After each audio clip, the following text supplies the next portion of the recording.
Good evening, folks. Welcome back to another Wednesday night hobby hangout. Hope everybody's well. Hope everybody is having a good week. I hope you've got your paints are all set. You've got yourself a beverage of choice, and you're ready for a nice chilled hobby hangout tonight. A little bit of chat about all manner of things. That's normally what we chat about on a Wednesday, isn't it? Including some hobby stuff and some tabletop stuff. But yeah, no doubt we'll be chatting about all manner of different things. TV, geek culture, whatever you've all been up to. So let's have a look in the chat and see who we have this evening. We got Dirk was nice. I've just realised I've got a little light here that I've not switched on. Let me just... There we go. Just a little bit of brightness. We got Dirk in as well. He says, whoop, whoop. And he spends a round of cake for everyone. Yes, the birthday stream. Yes, it is my birthday tomorrow. So we'll kind of have a little birthday hangout as well. A little bit of celebration. I've got my beverage of choice this evening. We can sit and toast together. I'm having a couple of days off this week. I'm taking Thursday and Friday off. I'm not working. I'm not going to be kind of doing much social media stuff. I'm just going to have a couple of days with my wife. She's taking a couple of days off work. We're going to go out tomorrow, take the little one to school. We're going to drop them off. We're going to go for a little bit of breakfast. We're going to go into town, kind of do a little bit of wandering, do some fun stuff, have a few drinks, have some nice food. And then on Friday, we're going to do a bit of Christmas shopping. So yeah, we're having a nice chilled couple of days. But tonight, I'm going to spend my birthday evening with you lot, or my birthday eve with you lot anyway. So yeah, Ortega, happy birthday for tomorrow, Andy. Thank you very much. See you in the catch-up, fella. Marcus is in as well. Says good afternoon from Texas. Yeehaw to you, mate. How you doing? Blizzard says season's beans.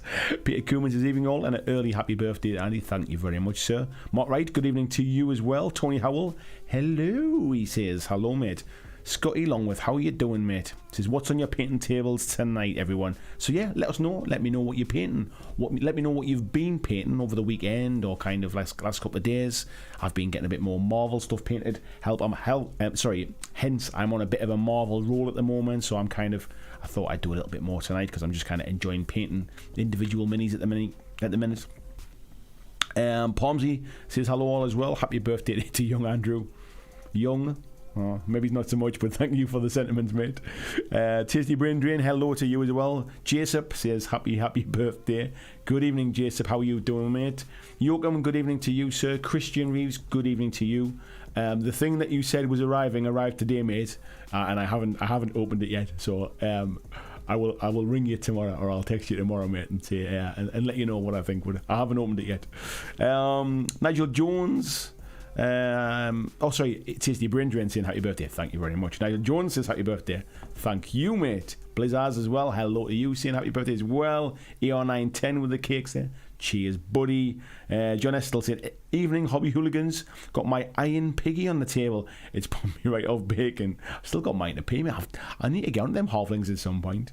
Busey saying happy birthday as well. Cue the Stevie Wonder song. What isn't she love? No, not that one. Scott Lockworth says I have my Marvel Crisis Protocol on my painting table with a nice cherry lager. Nice one. He says happy birthday, buddy. Thank you. Ed's in as well. Good evening to you, and thank you for the greetings there. Tasty Brain Drain says Guinness, excellent choice. It's been my kind of drink of choice for a while now. I'm finding as I get a bit more long in the tooth and a bit of age on me, lager seems to be really gassy on my stomach. And I don't know if it's like the longer I don't drink it, the worse it tastes, or the worse it kind of like sort of irritates me a bit. But like, yeah, Guinness is going down way too easy these days. Nigel Jones says, anyone mentioned bacon yet? Happy bacon birthday. I might have a bit of bacon in the morning, mate, so I'll try and make the most of it for you. Christian says, glad it arrived on time. It did, buddy. It came today. Green Stuff Games, happy birthday, buddy. Thank you very much, Josie. Says, I'm painting nothing, taking a break from painting and a mountain of Klansmen. You put your feet up and have a nice relax tonight. Ed says, taking a break from his Hunter Clade tonight to get some paint on Cyclops. Very nice. I painted over the last few days. I've painted Wolverine. I've painted Daredevil. I've finished Venom. I've just finished Ghost Rider yesterday, and then tonight, here we are, as you saw from the thumbnail, we've got Mr. Stephen Strange, or Dr. Stephen Strange, I should say, Dr. Strange on the table tonight. So I just really fancied painting it. So I thought, why the hell not? So yes, we're going to be putting some paint love to a certain Stephen Strange tonight. So we'll get onto that in a second. VJ says, good morning, folks. Hello, buddy. He says, happy birthday, Captain Andy. Hope everyone is happy and healthy. I think we're all good, buddy. I think we're all good. Ed saying that's because you're drinking bad lager. I think it's just I find it really gassy, mate. I think, like, there's many... I like the taste of it. Like, sort of, be it kind of like sort of craft beers, be it... My local does Blue Moon on draft, which I quite like. It does Peroni on draft, which I quite like. But I just find it's just quite gassy, really, just quite heavy. So yeah, Guinness is the drink of choice these days, mate. Tiberius, hello to you, mate. It says happy bloody birthday, Gachi. Can always rely on you for a nice greeting, mate. How you doing? And Blizzard says, yeah, broke down and ordered some halflings today, including that giant mechanised pork chop of theirs.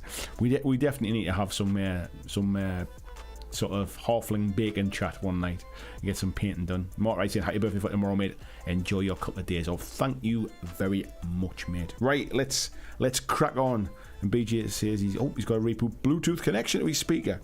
Right, let's make a start. So we're going to be painting up Doctor Strange, obviously in the kind of like the comic book type colours. The only thing we're not going to be doing is, in the comic books, he wears these kind of like yellow gloves, which makes him look like he's just put a kind of a pair of marigolds on and he's going to do the dishes.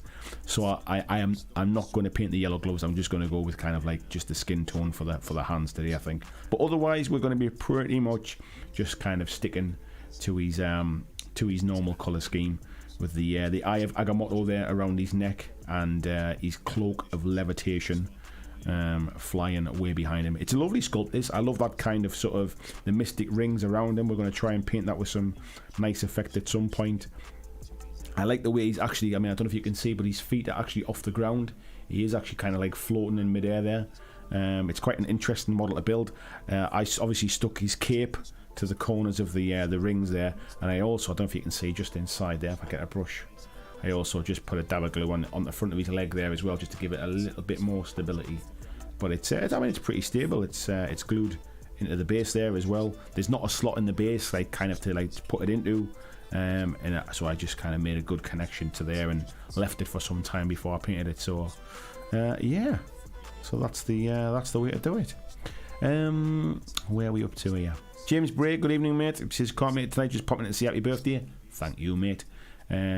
Dirk saying, happy birthday, Andy, thank you.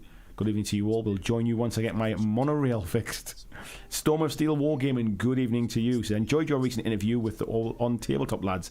Thank you very much. It seems to be doing pretty well. I think it's just about to clock up 10,000 views now. It's doing quite popular, and it's also sort of it's kick-started getting some subscribers into the channel again recently when it's been a bit quiet, and that kind of makes me happy, because it means people are subscribing for the kind of content that I enjoy making. Because sometimes if I make something that's just kind of big news at the right time, or it's unlike something that is a bit of a one-off, people subscribe to the channel and then they don't always get the same kind of content again, and are a little bit disappointed maybe that they subscribe to a channel that doesn't always provide the same stuff. But with this interview stuff, it's quite nice that we're getting these people in, because I like doing those interviews, I like doing the chats, I like talking tabletop, I like the fact that we don't always focus on the big boys and kind of like they're on the big channels, on the big games as such. So people who are subscribing at the moment are kind of coming in knowing that. So it feels quite positive at this moment in time for that. It's not as much a pain as Jean Grey, I hope. It was really not too bad at all to build, mate. I think, if I remember right, is this... I think the ring at the back is separate. The ring on the top here... Whoops. Okay. The ring on the top here was separate. The main ring and the front ring, I think, were together. And I think the back ring was separate, but they all glued together. The only fiddly thing, I think, was this part of the cape. That was the only... like the kind of like round his waist. Excuse me. I'm gonna open my drink first. I think that was the only bit that was particularly fiddly, I think. So sacrilege, I've got a Stella glass here, because it was the only one I could grab on the way out. I was running a tad late. So Tiberius says, mustard with a tan shade, highlight with a cream tone for the gloves, will knock the washing up look off the gloves. It might do, mate, but actually in the comics, and even on the Atomic Mass Games version, they're bright yellow, like they're in, like the same as his the edging on his cape and the ribbon around his waist, the belt. So I'm just going to give him his gloves off today. he doesn't wear gloves in the movies, so there's no kind of like it's not like it's kind of. Dirk says, "Is that your music with singing in the background? It's a bit irritating." It will be my music, mate, but I've got no idea if this.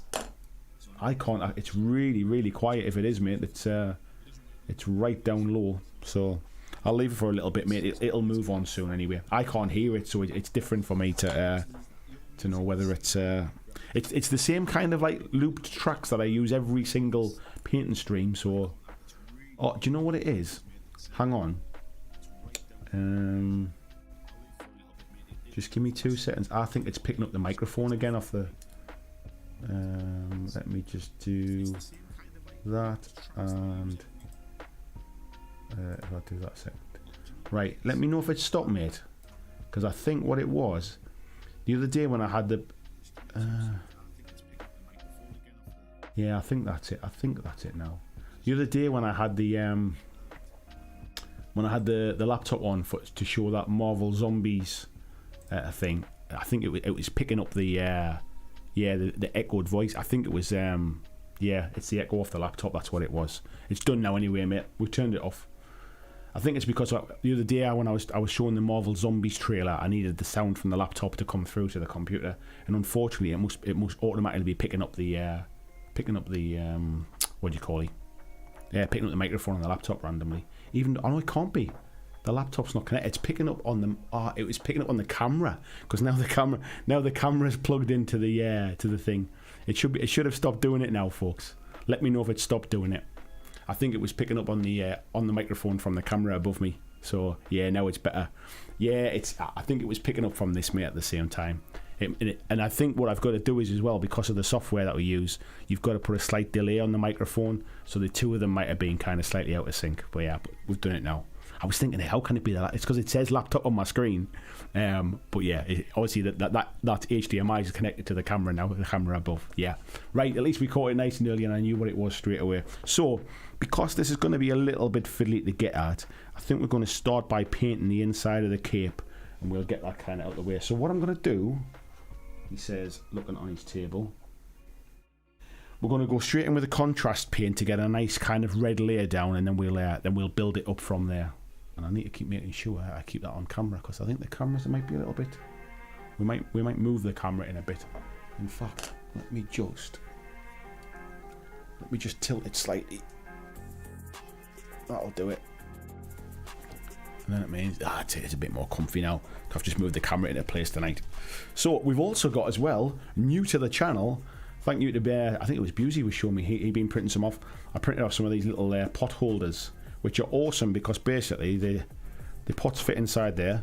Oh, needs sanding out a little bit, this one. And then the lids lift up and kind of hook behind the back, and you can also pick them up. But then you can't knock them over either. So perfect. Storm of Steel says your painting area is far too clean. That's because I'm sitting at my main desk, mate, where I'm streaming from, and I've just got this. I've got a painting desk in the house with a different mat on. This is the one I only really use for on the streams and stuff. Plus, I just use a bit of isopropyl alcohol and clean it down once in a while as well. So that'll be why. So let's crack on, eh? Let's crack on. Good morning, Camo. How are you doing? VGC never noticed in the first place. I guess it might depend if you're wearing headphones or because it'll have been really quiet, mate. But it'll have just been enough that if anybody's got kind of sort of speakers picking up certain sort of frequencies or anything like that, it'll probably have been a little bit irritating. So we're just gonna whack this contrast paint all over, give us a nice kind of red base coat to start with. And then we'll work on that.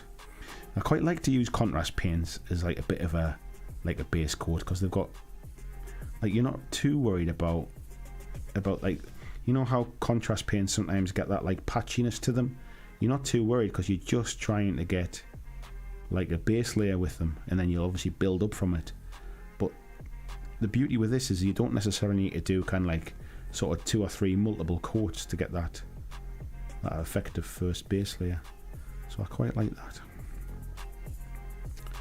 And then I like to kind of come over the top with like normal paints, and that way if you've got anything to tidy up, it's easy enough done.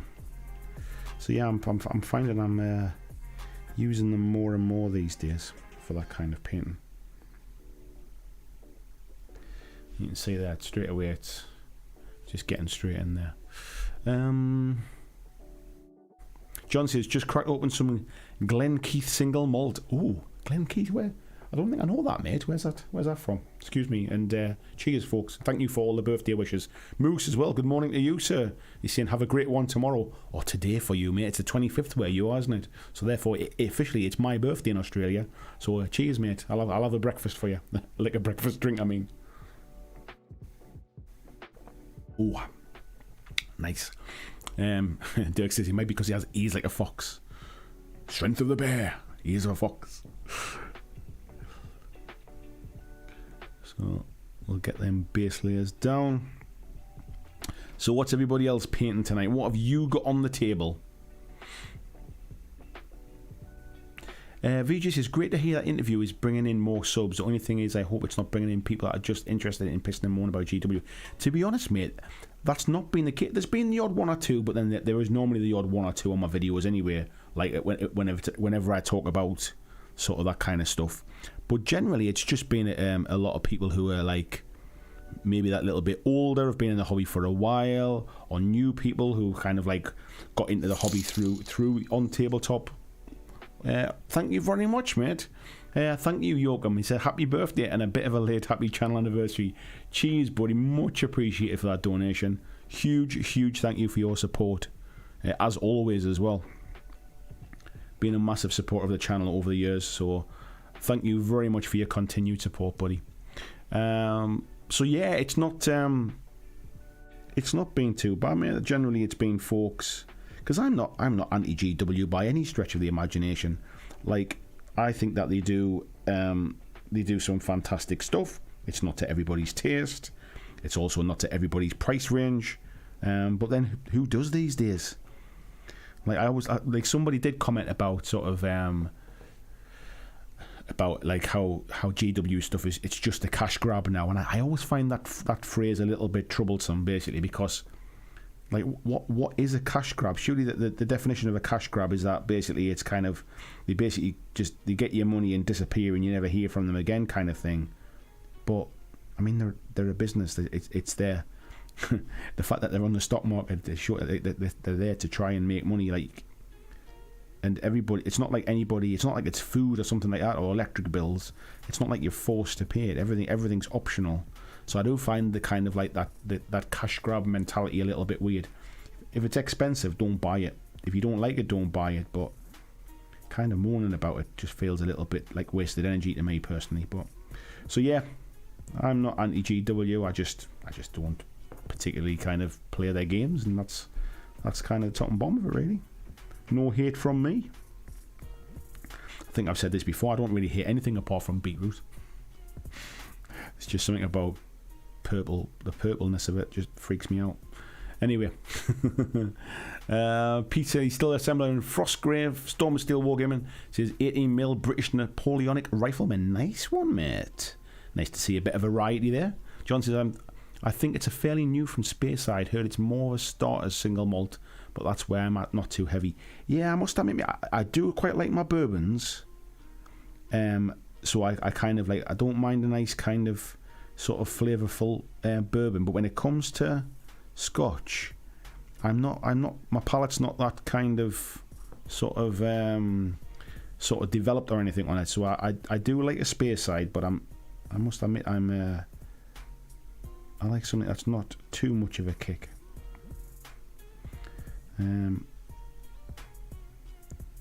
But yeah, I'm getting there as I get older, and when things like Christmas and stuff comes along and birthdays and people buy me a nice bottle now and again, I get to try different stuff. I'd love to go to like a nice like whiskey bar where I could try different stuff by the glass instead of having to spend like 20, 30, 40 pound a bottle to try something to see if I like it. So one day.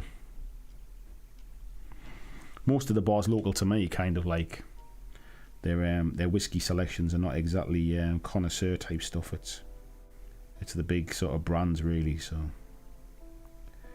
one day. Where are we up to? Dirk says, making the base of a greater wood spirit. Oops, let me scroll back a little bit. That's going fast now. You lot are getting chatty. Tony's tidying up the hobby room tonight. Do you know what it is, mate? I quite like a good tidy once in a blue moon. Green Stuff Games saying you've inspired to get back at it, so I'm painting my Klansman again. There we go, Josie. It's all about just sort of relaxation. That's all painting should be for. The fact that we finish stuff is just a consequence of keeping at it. But you just think of it as just a nice sort of chilled... This is where I've got to hold my breath till I get inside there a little bit. A nice chilled, relaxing evening. I've been painting the last kind of few nights, just like in my little hobby room, and I haven't even kind of had any music on. I haven't had a podcast on. I haven't had any TV on or anything. I've literally just been kind of sitting in silence, and it's been quite therapeutic actually. Just sitting with a little one asleep next door. My missus watching the TV. Just been in a kind of little world of my own. So it's been quite nice. So yeah, enjoying a bit of chill recently. Dirk said he's making the base of a greater wood spirit and finishing 3 Chaos Cultists. Nice one. Yeah, VJ saying excellent to hear it. Yeah, it's definitely, so far, mate, it's been a positive experience. Who knows, in the future, that's always the thing, is anything kind of grows, that you always get like sort of more people get their eyes on it and stuff like that, but not had any issues, mate, anyway, that's for sure. Blitz has got a pit of Malifaux mounted guard he's been trying to finish off for more than a week. If you're struggling, mate, just chill, just relax, come back to it. Like I say, it's always meant to be fun. Right. I'm just going to paint his cape there. I'm sure this is meant to have some kind of yellow trim on it, but we'll worry about that later. I'm not sure if it has around the kind of like the cowl. So that's still on the screen there, yeah.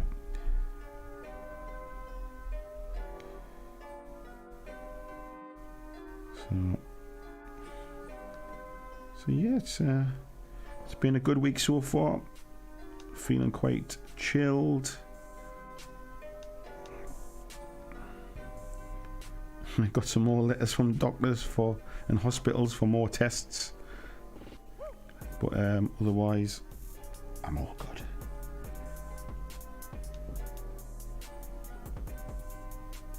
Right. Just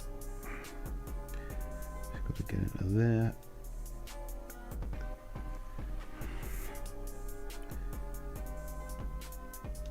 Sorry, I'm a bit quiet there.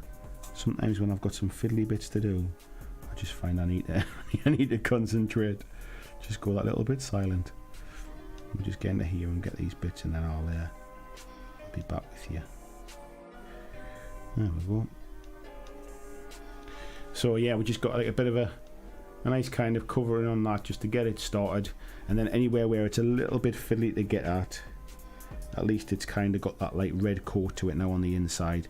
It's, you know, it's going to be darker on the inside of his cowl, inside of his cloak. So that's just good to get a nice coat on it. Right, we'll let that dry. So yeah, there's my little paint pots there. I'm not tilted up too far, but you can kind of see how it basically holds the lid like that. It's just a nice angle there as well, so the paint from the lid just drains back inside. Just stops me spilling it. Perfect for that. Let me just take that out. What I'm finding is the pots are very slightly different sizes, because I sanded inside there and some of them fit in no bother. Let me see if some of these, like that one just fits in no issue at all. And then there's other ones. Let's see if I can get one that's a bit more like, it's weird. That one takes a little bit of jiggery pokery to get it in. It's weird that they're very slightly different sizes. It's not like the pot's changing every 2 minutes, is it? Palm says I can't paint tonight because I bought a hooded blanket today and I'm wearing it now. That's nice, mate. Nothing wrong with a nice hooded blanket just to keep you nice and warm in these cold Spanish winter. Storm and Steel Wargaming says Wargaming's big enough church for everyone to enjoy whatever they want to enjoy. GW is good is a good in for a lot of people. I agree, mate. There is no wrong way to hobby. Just the only way to hobby is the way that gives you enjoyment. Doesn't really matter what games you play. Like, nobody should be made to feel kind of like sort of to make it feel bad for it or anything like that. Right, we're going to come and do his blue clothing now. Again, we're just going to use contrast to get a base colour down on it, and then we'll be able to highlight up from there. This is going to be a little bit sort of bright really for a finished blue, but it's nice to kind of get down as a base colour. So Jez Hunt says, oi oi birthday boy, hello fella, how are you doing? Nice to see you in. Where are we up to here? There we are. Major Tom Ed says, look how few of the OG gaming companies are still there. TSR, FSA, ICE, I don't even know those ones, Avalon Hill. GW's focus on business might just have something to do with them still existing. Do you know what it is, mate? Like, as far as a business like goes, like, you know, they kind of, it's working. Like, you can't argue with their share prices and all that kind of stuff. Whether you like their products or not is a completely. It's like saying Apple's got it completely wrong. It's like saying Google's got it completely wrong, or Samsung's got it completely wrong, or Sony. Like, whether you like their products or not is a completely different matter. But from a business point of view, like, you seem to be making all the right sort of all the right moves. Can't disagree with that at all. Palmsy says, yeah, it's a big fleecy thing like a onesie without the bottom half. Nice one, mate. Are they cut? Is it a slanket? So a slanket is something that my wife introduced me to. I'd never heard of slankets before I was married, which is basically like a blanket with sleeves. Is that what it's like? Yeah.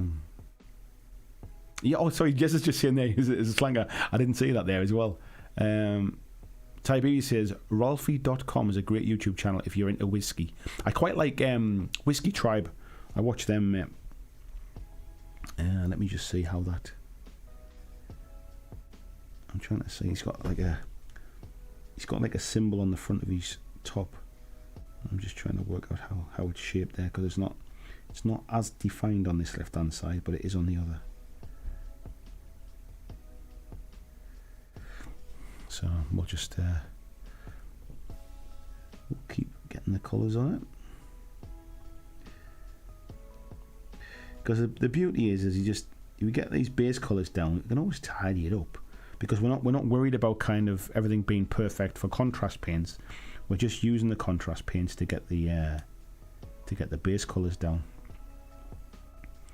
and then we're just going to paint normal paints. So if we go over anything, we can always sort of stick some white paint over it or whatever, and just tidy it back up and get it back the right colour. So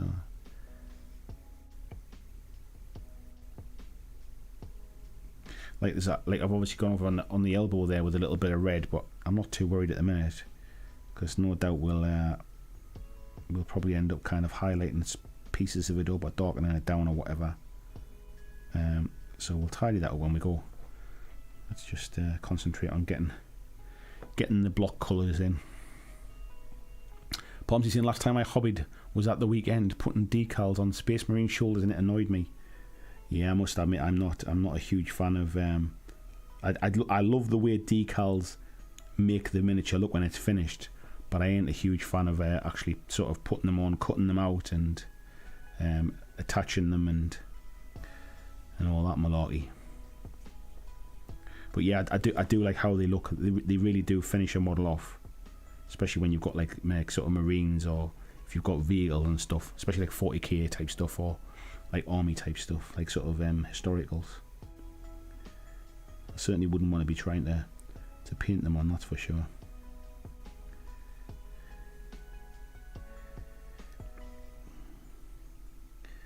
Right, I'm just trying to take my time around here a little bit. Save me any hassles on the skin and stuff. So let me just check. Yeah, I thought that was the case. So I'm just checking on basically he's got a tiny little bit of blue in here. It's almost like a trident type symbol on his the chest of his top there. Pomsy says, oh sorry, Peter Stockdale, good evening to you, mate. Just saying nothing on. How do you drown out the screaming? I just I put all them bodies in a soundproof room, mate. That's how it works. No, just honestly, mate, it was just chill, just quiet. Like I say, my wife was downstairs watching her show, and I was just sitting there, chilled away. And I don't think it was intentional, really. I think what it was when my little one first went to bed, I left like my podcast off or whatever, so it wasn't disturbing him, and I didn't put my headphones in so I could hear him if he was getting up.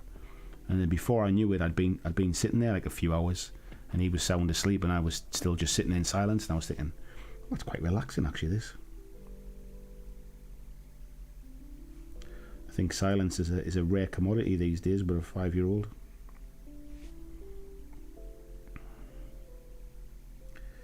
So yeah, it was nice and peaceful. Right, starting to get some colours on now. Not sure what Pomsy says. Basically a hoodie blanket, so maybe a blankie. Does it have sleeves though, mate? Does it have sleeves? VJ's finished up the bases on his last 2 house lances. Did a Martian earth and grass. The grass is out of scale, but yeah, I never one that sort of takes the scale of grass and sand and stuff too seriously. I know a lot of people do. I kind of find life's too short, unless it looks, very obviously like they're like knee deep in the field or something like that. But grass grows long. It's not like they're kind of sort of playing on a golf course, is it? Blizzard says, "Oh, struggling because life getting in the way of hobby." Yeah, life has a way of doing that, mate, doesn't it? It has a way of doing that.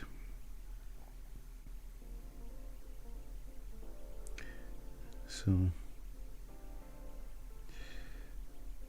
yeah, my wife. I think I mentioned on Monday. My wife very kindly was kind of like saying, "Is there any hobby stuff you want for Christmas and stuff?" Just make a bit of a list, and she'll kind of pick some stuff of it. So I was going through today and kind of picking out the Marvel Crisis Protocol figures that I wanted, making a bit of a list. I even had like, this is how sad it is. I even had to make myself a little Excel spreadsheet list so that I can tick off the ones I've got, so I can kind of go through and see which ones are left and work out affiliations and all that kind of stuff.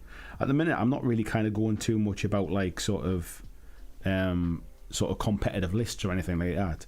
I'm kind of just picking the ones that I want to paint, and like the ones that are sort of thematic, really. So I'm not really like I say, I'm not really picking any particular sort of factions and stuff. I've got quite a lot of Avengers, so I'm kind of sort of doing them. I don't have a lot of kind of like bad guys at the minute, so I've been putting some of those on the list.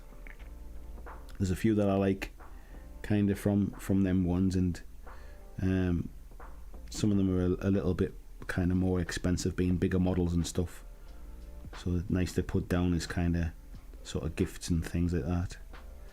But yeah, I kind of feel like at some point I'll collect them all, purely just from a just collecting point of view, really, regardless of whether I play them.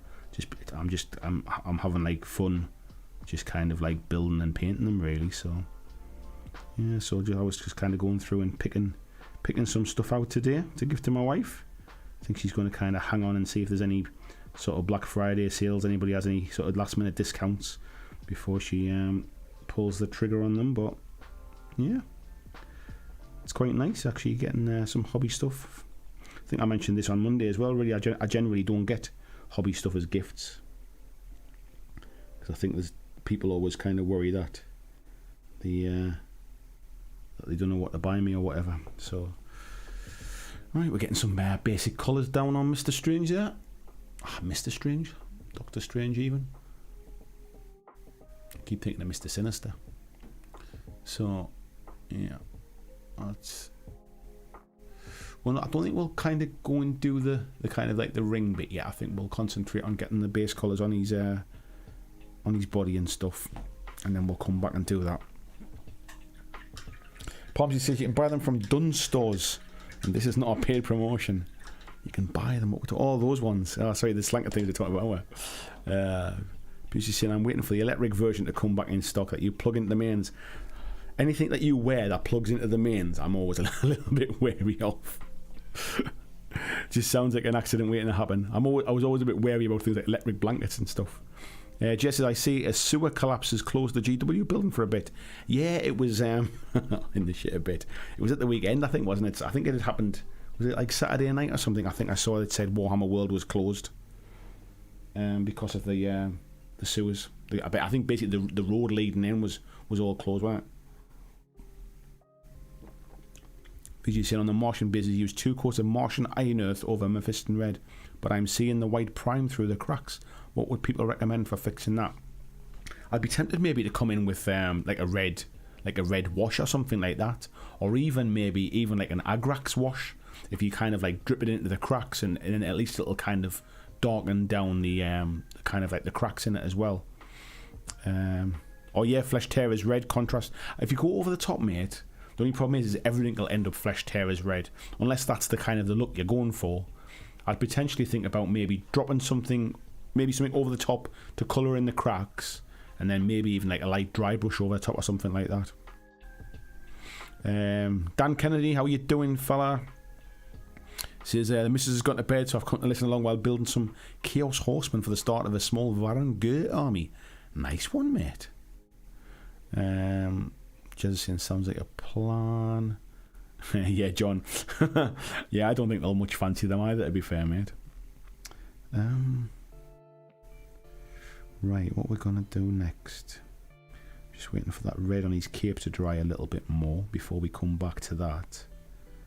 I think is it worth? I tell you what, we might as well get a coat of yellow one around the outside, I think. So we'll use, have I got contrast here? We'll use the contrast on that just to get the basic down. That'll be a nice start, and then we can use it to tidy it up a bit. Beauty's in there. Does that version hold the lid open? It does, mate. Let me show you. So as long as you get the little angle right, I can crack that open, and then just hook it around the back of there like that.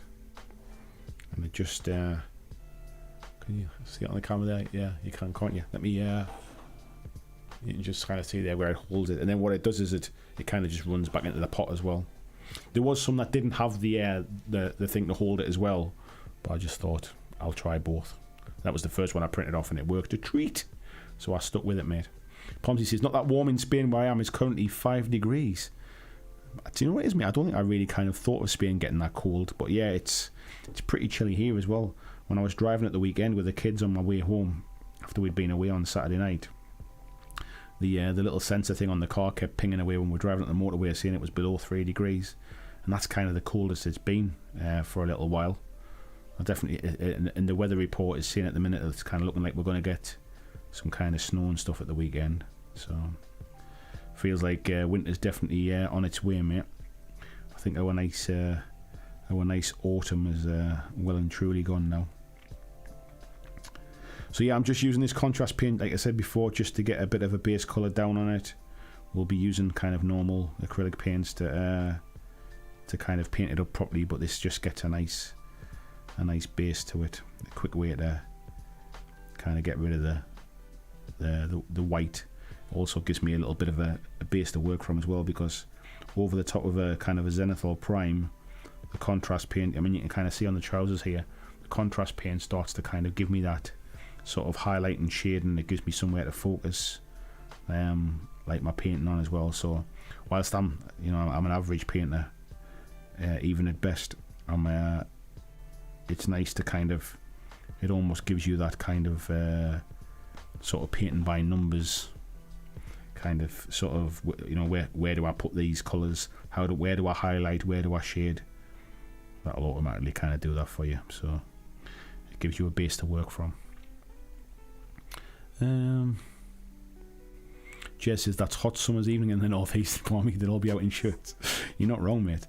I was out tonight in just a t-shirt and this jumper, actually, funny enough, because we're getting kind of like boxes delivered at a bit of a relenting rate at the minute, and so the recycling bin's been a little bit overfull.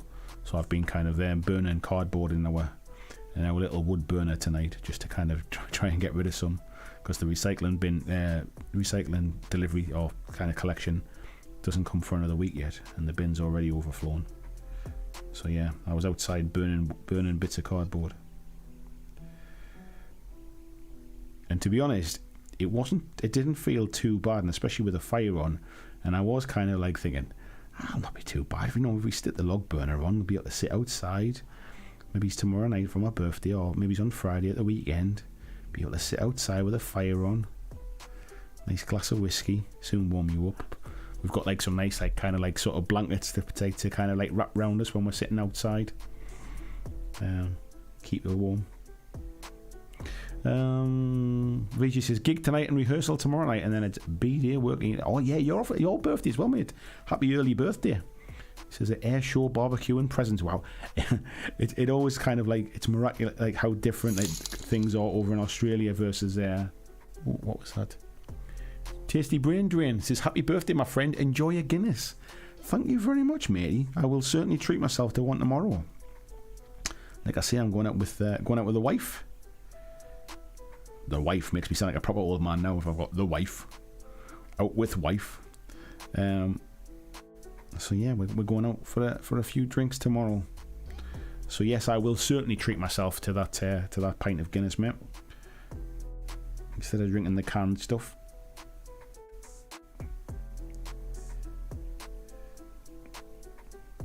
I'll tell you what, man, the beauty with these contrast paints is if you are kind of a beginner painter, there's enough here. Oh, Jacob, thank you very much, mate. He says have two. I will have two. Thank you very much, mate. I plan on having more than two, so thank you very much. That will certainly help the fund. Of course, I won't get it for about 3 months, but it's on its way. That's what I know. So yeah, I'll treat myself with that. Thanks. Thank you very, very much. Your generosity, all of you, is much appreciated. Where are we up to?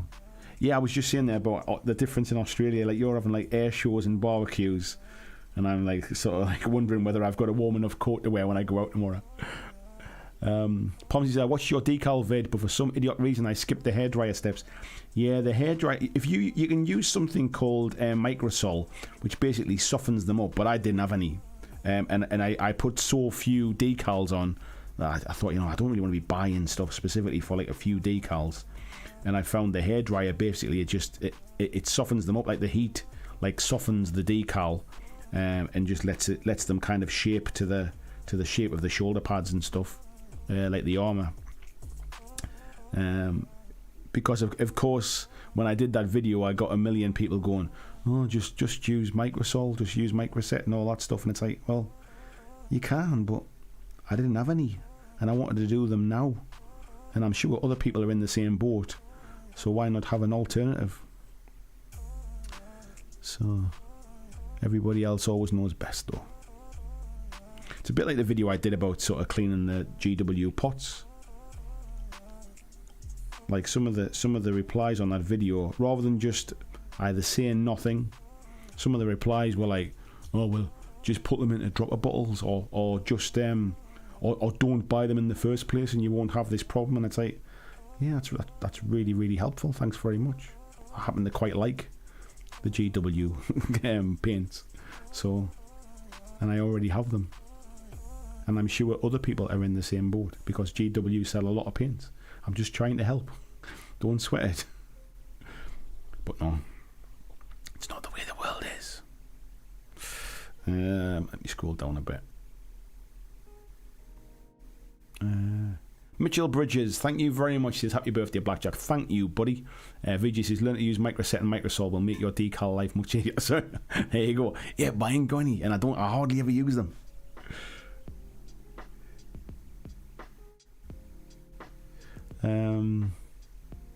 Regis says all the best people are born this time of year. There you go. You're not wrong with that one, mate. Pomsy says, yeah, it's got sleeves like it's massive fleece hoodie. That's where it is. It's a slanket, mate. It's a blanket with sleeves. Raven, good evening to you. Welcome to the chat tonight. Inspider 4s are great to paint. I've pre-ordered Juggernaut and Gambit. I haven't pre-ordered anything because I never know. I don't really know when they're coming out, so I tend to just wait until they come out and then pick them up. I've not really seen anything be so limited that you can't get your hands on it apart from like the mats and stuff. And I think that's just because they haven't reprinted them yet, but that's a different kettle of fish.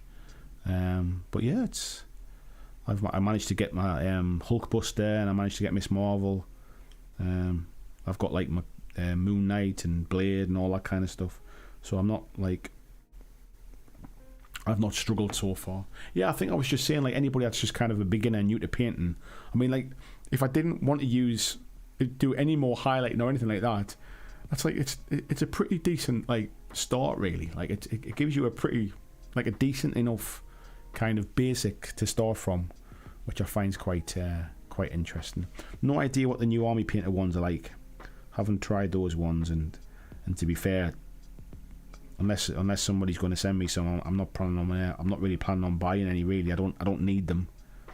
I've got plenty of contrast paints to keep using those, so it's not like it's gonna sort of save me any money or suddenly discover sort of life in a new way kind of thing.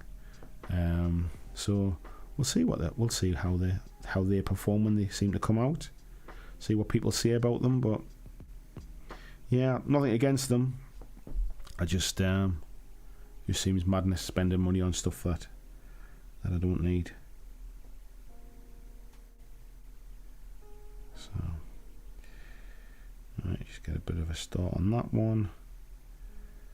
We'll tidy all that up when we come to it. And then, do I want to put the yellow on here? I don't think I'm going to be dry brushing it or anything, do I? So, let's put the yellow around the edge of the cloak, just to kind of get a base colour on it, because we'll be painting it a brighter yellow anyway. It just gets a start on it. And we'll be painting red on the cloak as well, so if I go over anywhere, it's not the end of the world. I'm not too worried about tidying up that cloak at the edges yet, because like I say, I'll be coming around with the yellow paint. So let's scroll down a bit. Where are we up to here?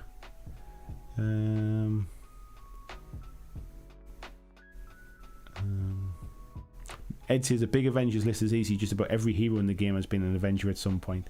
Yeah, you have, mate, but by the proper affiliations by Atomic Mass Games, not every model is an Avenger affiliation. However, of course, the way the game plays is you can run anything as long as you have 50% are Avengers affiliated. So you can have kind of even sort of like even the villains and stuff as well. You can put into an Avengers list. Christian said, I just bought the Black Order models except Thanos. Black Order's awesome, mate. They're probably next on my list as well. Like I was saying before, when I was giving my list to my wife, I did put Thanos and Proxima and Midnight. Proxima, Midnight, and I forget who they are now. And then there's the Ebony Maw and the Black Dwarf one as well. They're awesome models. I just really like them. I just think they're really cool. Plus Thanos comes with all the Mind Stones, all the Infinity Stones as well. So it's a nice purchase. And they're awesome models. I just think they're fun to paint. It was the reason I bought the Hulk model originally. Like when I first bought the box set, like I bought the Hulk model as well, just because I just wanted to paint it. It was one of the models that made me want to pick up the set. I just wanted to paint it. The Thanos one's the same. The Dormammu one that I'm getting for my birthday. You know, like how many times am I gonna kind of play it? Probably not very often, but it's just an awesome model just to paint up and have some fun with it.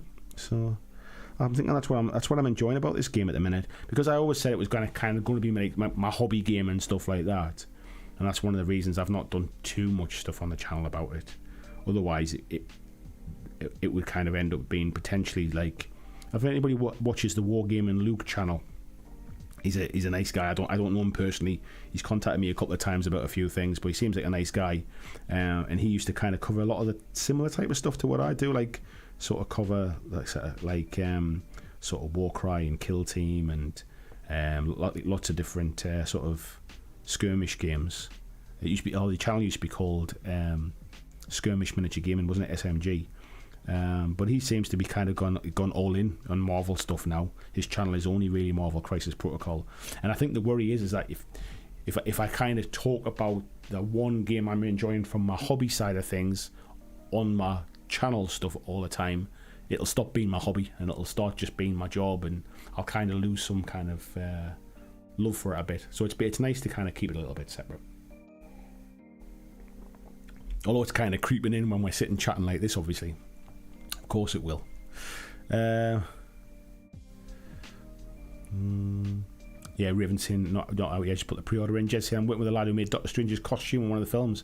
Apparently the cloak clasps were brain twisted to get to work. I bet, mate. Especially when the cloak 90% of the time is CG. Raven says, that would have been useful today. I knocked over a fresh bottle of Agrax Earthshade. I've only ever knocked over a bottle of Contrast once. And I'll never do it again. Just says, winter is coming. You're not wrong, mate.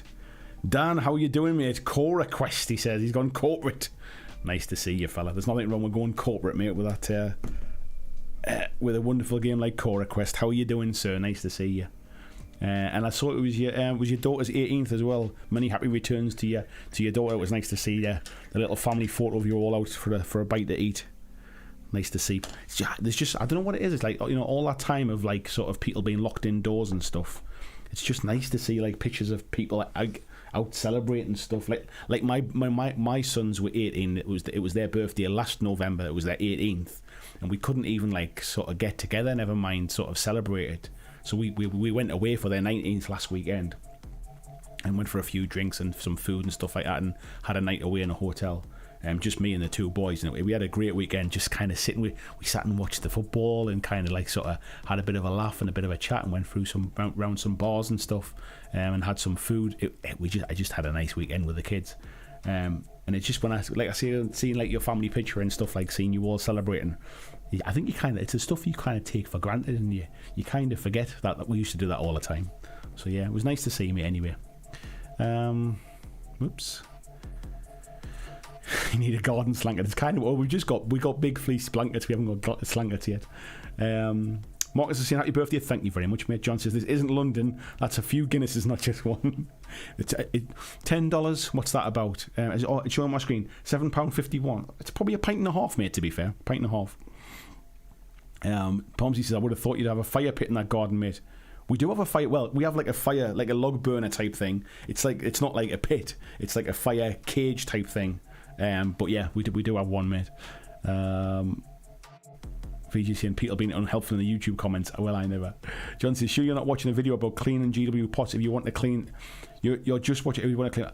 No, do you know what it is, mate? People watch a video just to be angry. I don't know what it is. I don't know why people like some people just like to watch the world burn, don't they, basically? But I'm over that kind of stuff these days. It's like the water off a duck's back now. Yeah, if you don't use a lot of decals, it's worth the time. Yeah, you're right. Raven says you only pre-ordered the long shot that they were released early, similar to Hulkbuster. Would be spending the money either way, so rolling the dice. Yeah, I know what you mean, mate. I was toying with it because I haven't really collected any of the X-Men stuff yet. So I don't really kind of need Juggernaut and stuff, but Gambit was a favourite kind of character of mine. So I will collect them. Who am I kidding? I went through the list today to see what I had versus what was already available. And yeah, it's gonna get a bit more expensive over the long run, kind of like, because I either kind of spend big like now and try and catch up before any price rises come through, or I just kind of gradually keep buying a little bit more than the release window, and that'll kind of catch me over a very long period of time. But yeah, I actually feel like doing a video of, like, you know, like one of all these kind of YouTubers are doing these kind of like painting an army in a weekend. I almost want to do a video of like, right, look, here's all my Marvel stuff. Like, I really want to kind of like, I want to play them, I want to get them fielded, I want to display them. I'm going to paint them all in a weekend kind of thing. So that's a bit of an idea for a video at some point. So we'll see. Marcus is saying, so painting Santa Logan Grimnar is going well, but I'm not sure how crazy you're going to be on the details. Just whatever you feel, mate, whatever you feel. Hello, George, how you doing, mate? Deep Red, hail well met to you as well. He's painting some 10mm Dark Elves while I listen to your dulcet tones. Thank you very much. Cora requests, there's a lot of yellow on that model. Do you know what it is, Dan? It'll be toned down, I promise you, before it's finished. The grey base, we'll put some oranges and stuff into that as well, kind of like make it look a little bit kind of more mystic. Although, to be fair, the contrast paint's doing a decent enough job. I kind of see why. I'm not that upset with how it's going now, actually. But we're going to come in and we're going to tidy everything up. These are just kind of base colours.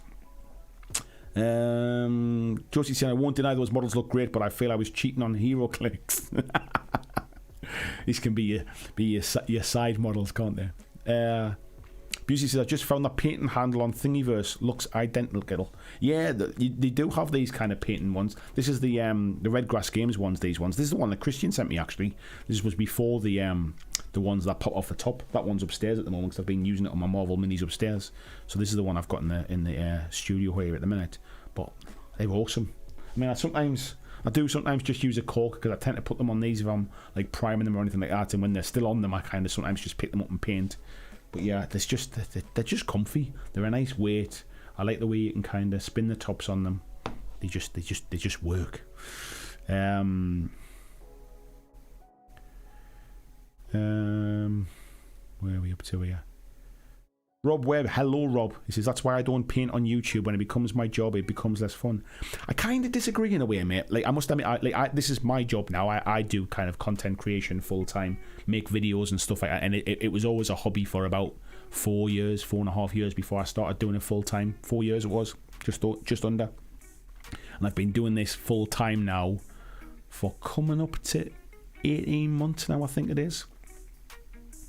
And I absolutely love it. I still kind of wake up every day and count my blessings that this is what I get to do for a job and stuff. But I intentionally, like, it's still my hobby. I still love painting. I still love playing games. I still love talking hobby. So I intentionally kind of said, right, I'm going to have one game that is just my hobby stuff. That's the game I'll kind of go to the club and play with my mates. That's the stuff I'll paint in my spare time. So I've got a separate room upstairs in the house in a spare bedroom where I kind of sit and paint on an evening, and like that's my hobby space. That's where I sit and relax, and that's where I kind of sit and paint.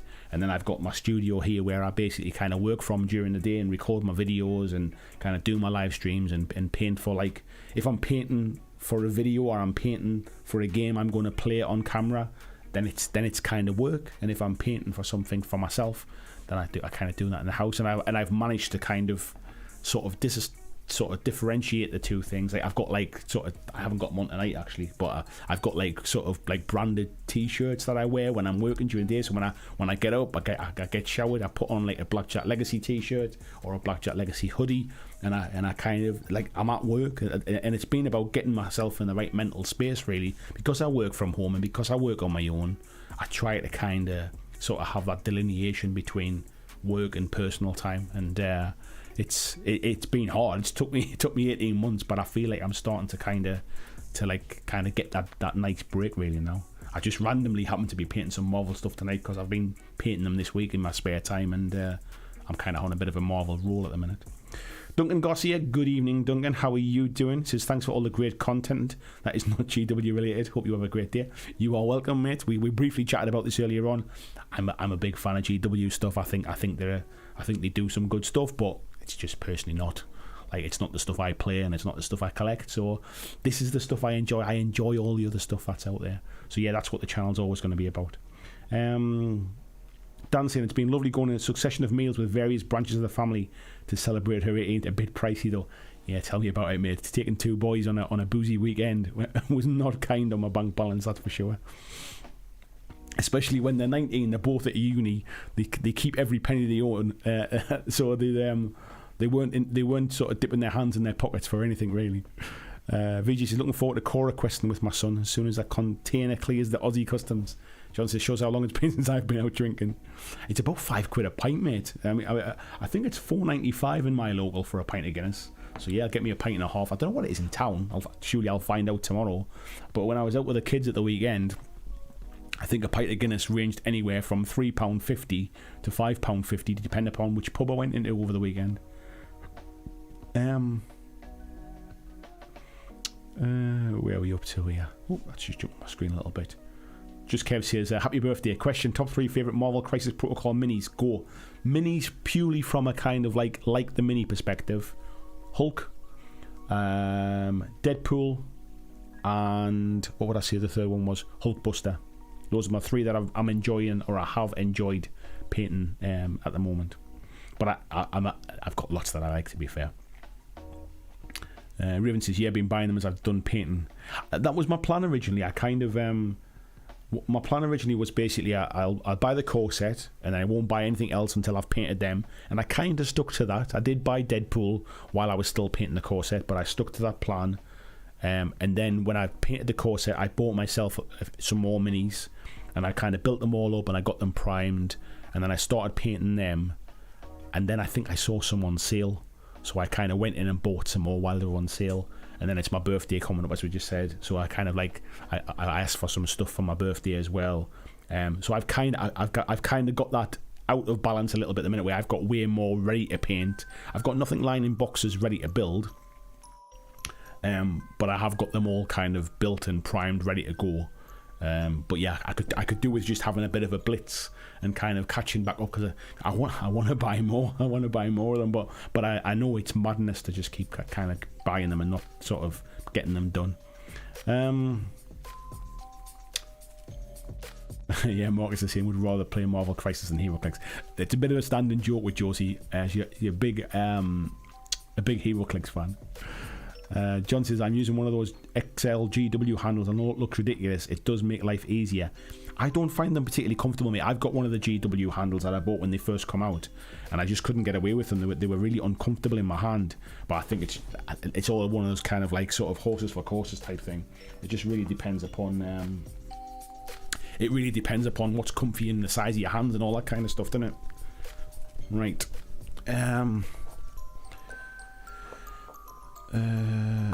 Pomsy said, I've started to use corks a lot recently, as I like the base rim exposed, and the proper ones I've got cover it up. Yeah, so I got loads of these little kind of MDF discs that were in a paint rack that I got years ago. So I've got a box full of these. So I kind of stuck them on the bottom of the corks just to give them a bit more stable, and I used them just for priming really. But I must admit that they're not uncomfortable to use as a painting handle as well. I must admit they're a nice backup stuff.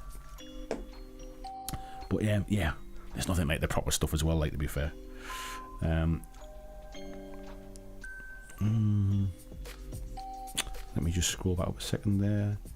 Josie saying, I'm off to get some dinner and watch Buffy. Enjoy. Thank you very much for the birthday wishes. Mark says, I'm a commission painter and I do not find it lessens my love of mini gaming or painting. I think it just depends, mate, doesn't it? It can certainly impact. Moose, you legend, thank you very much, buddy. Says, happy birthday, buy yourself a microset and microsol. I don't use it very much, mate, but if that's what you want me to spend your donation on, mate, I will do so. Thank you very much, mate. Very, very kind of you. VG says, I used to have a lot of trouble separating work and self-time. Having been self-employed for over 20 years, I now spend all my self-time thinking about the work people are hassling me for. Do you know what it is? I mean, it's the first time I've ever worked for myself doing this. I've never been self-employed before. And I must admit, you do kind of like, you do think about it a lot, because, I mean, regardless of whether you like your job or not, there's quite a lot of stability in that, just kind of having a regular paycheck, and, you know, not worrying about, well, if I'm off sick, I get sick pay kind of thing, or, you know, if I want to take a week off, somebody else will do my job for me while I'm off, and I'll just book my holidays in and it'll be fine. I'll be there when I get back, kind of thing. There's a lot to be said for that kind of stability, but I have never been more kind of sort of fulfilled, I would say. I mean, of course I'm making like next to no money. I'd be lucky if I'm making minimum wage, and I'm hugely fortunate in the fact that my wife has a good job as well, so between us as a couple, we can afford to pay the bills. I certainly couldn't sort of live a single person's life on what I earn, that's for sure. So between us, we kind of pay the bills. But like just from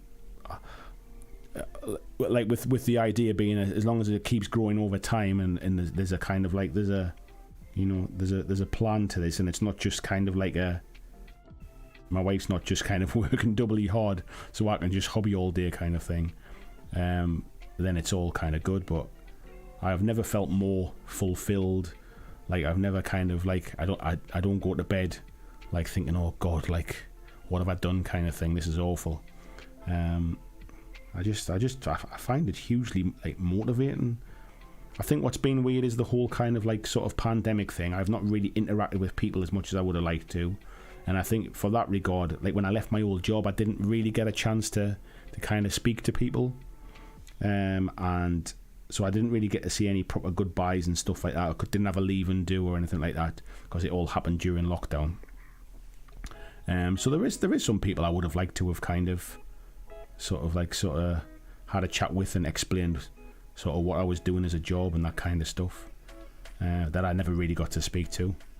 But randomly, my wife was at a charity dinner last week with work, and she works for the company that I used to work for, and obviously it was with one of her big customers, and she was kind of just having a drink, chatting to some of her customers, and one of them it said that.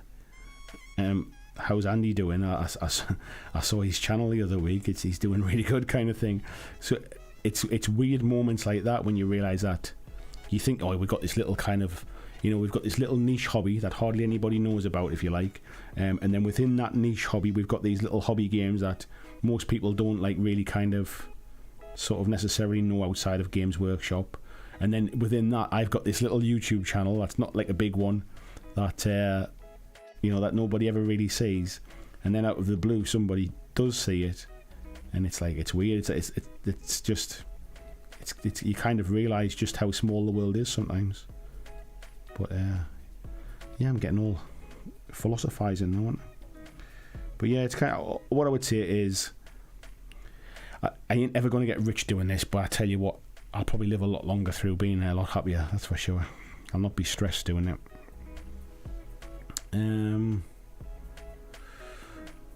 George is saying Guinness for a fiver was born on the south coast about 4 years ago, I think. Oh, Guinness for a fiver was born on the south coast. I tell you what, mate, I know everybody talks about like expensive London prices. I just think it's expensive everywhere now. I think it's if you go to any city in the UK now and you go to a posy bar, you'll find that you're paying top dollar for a drink now.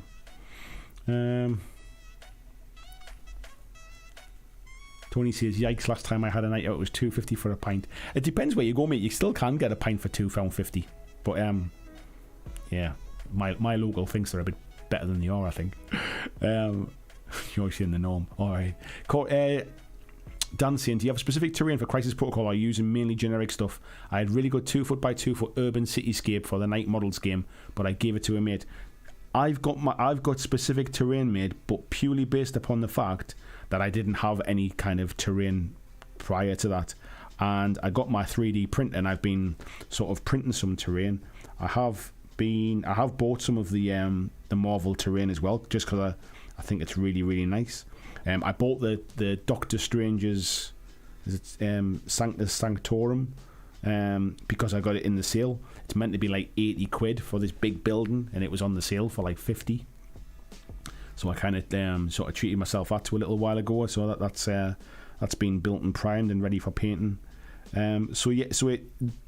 I do personally have sort of specific terrain. However, the Night Model stuff that you're talking about would have been absolutely perfect, mate. Loads of people are using like stuff from like things like Walking Dead, like even some like kind of sci-fi stuff. Like, let's not forget, Marvel is set on multiple different worlds in multiple different universes. There's no really kind of like sort of wrong terrain for this kind of stuff. If you think about some of the settings of the stories, like if you wanted to set it on a World War II table, and kind of have Captain America kind of, like, I mean, if we talk about the last Marvel film, the Infinity War, they were flying around all over through time. So, you know, anything can happen really. Mark is saying, don't forget to drop a like. Very kind of you. Thank you very much.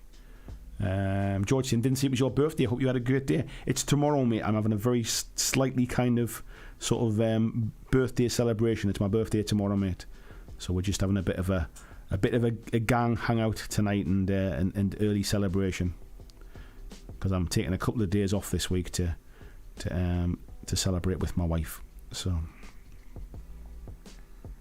Dan says, it's really odd when people at work stumble across your online second life. Yeah, it's kind of weird, mate. I mean, I would say like if I'm at like a convention or something like that, whilst it's still weird that people recognise me doing like stuff like this, it's more likely to happen than it is kind of in normal everyday life, because you know, like people have like common interest. So if I go to a tournament or something like that, or if I go to a games convention, like I'm increasing the chance that I might bump into somebody, and the fact that I'm advertising to people that I'm kind of, you know, that I'm going to go to these kind of things. So of course it happens, and it's still really humbling when somebody kind of comes and sort of talks to you and kind of recognises you for what you do. It's still really like it still feels weird, shall we say.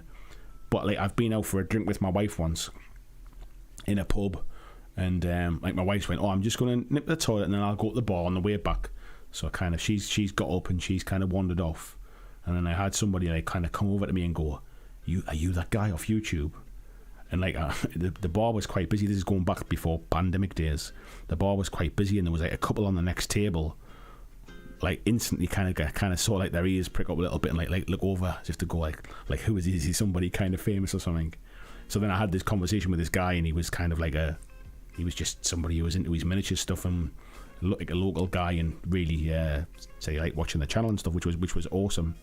But yet when it happens in like a normal place, I was in I was in Forbidden Planet in Newcastle once with my wife, just kind of looking, and somebody recognised me and kind of came over and said hello and stuff, and it's really nice, like, you know, when folks say hello. Like, it's never kind of like I'm certainly not somebody that gets bothered, you know what I mean, or anything, like gets bothered by people. I don't think I'll ever be that sort of like level of recognised. Even people like sort of like Squidmore and people like that, people with like 300,000 subscribers, it's not like every day they're going to kind of like stumble over people. So it's very, very rare it ever happens, and you need to be in kind of geek culture circles, I suppose. But yeah, it was just, that's when it gets a little bit like, oh wow, you kind of don't realise that. You know, I think you just assume that people don't kind of know. But yeah, it was kind of funny when my wife was telling me about the guy from the do. And I think she'd said to him as well, like, oh, how do you know? And she went, oh, like somebody at work was talking about him, like they'd been watching his stuff or something, and so we were checking it out, kind of thing. So yeah, it's kind of weird. So if any of them are watching, hello, by the way.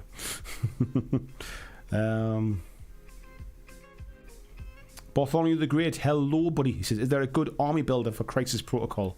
There's a couple of things, mate. There's one called MCPDB, which is Marvel Crisis Protocol Database. Not very catchy, but it is what it is, and you can do it through that. And there's something else as well. I forget what it's called now. Yeah, but there's a kind of there's a couple of sort of online things. They're not like official sort of Atomic Mass Games things. They're just fan-made things, but they work really well. I forget what it's called now. I'm trying to remember the name of it. Right, getting those reds down. I'm sure I'd missed a little bit before. Joachim saying he's got to go to the office tomorrow. I need to get up early. Good night, buddy. Scott says, yeah, so Scott worked in the factory where, like, kind of like I used to come sometimes do some work as well. And I remember there was like a big briefing, and he kind of like collared me on the way out. called me on the way out of the brief and like asked me how the channel was going and stuff like that, and it was kind of weird in a work setting, like, and I probably came across as really really rude, but I think it just caught me off guard, mate. I didn't really know what to say. I didn't intentionally want to be rude, but I probably was, so I apologise if that was the case. But that was some time ago now, wasn't it?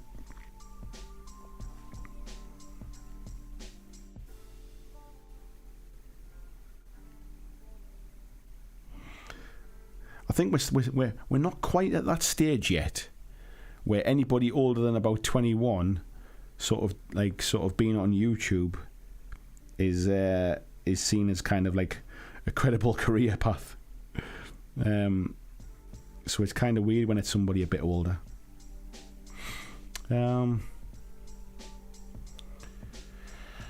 Dirksen, do all the Marvel Crisis Protocol models have such large bases? No, it depends upon the size of the model, mate. All my other ones are upstairs, but some of them are like sort of like 30mm bases. Some of them are 40mm, like this one, I think, and then some of them are 50mm. They're different size bases. John says, I can be walking down the street when I'm not in uniform and someone I married or did a baptism won't recognise me the week after. It's like reverse camouflage. I can imagine that, mate. People only, if you had like kind of like a collar on or something, people would instantly go, oh, like that's him kind of thing. They don't kind of think of you outside of uniform type thing. It's weird, isn't it? Excuse me.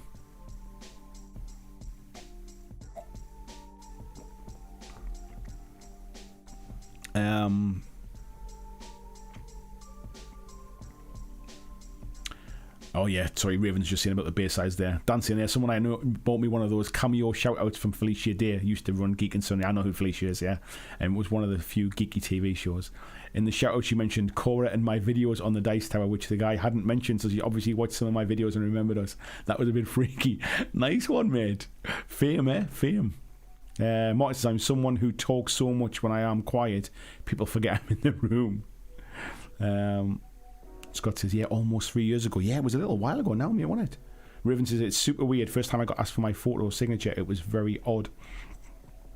Yeah, I remember the first time anybody stopped me at like a convention or something like that. That was weird. I think the other time it's been weird as well is seeing somebody kind of sort of like wearing one of my t-shirts, if you like, like one of the BlackJack Legacy t-shirts, the merchandise stuff. Like that still feels like it's one thing somebody kind of recognizing you and going, oh, like all right, like how are you doing kind of thing.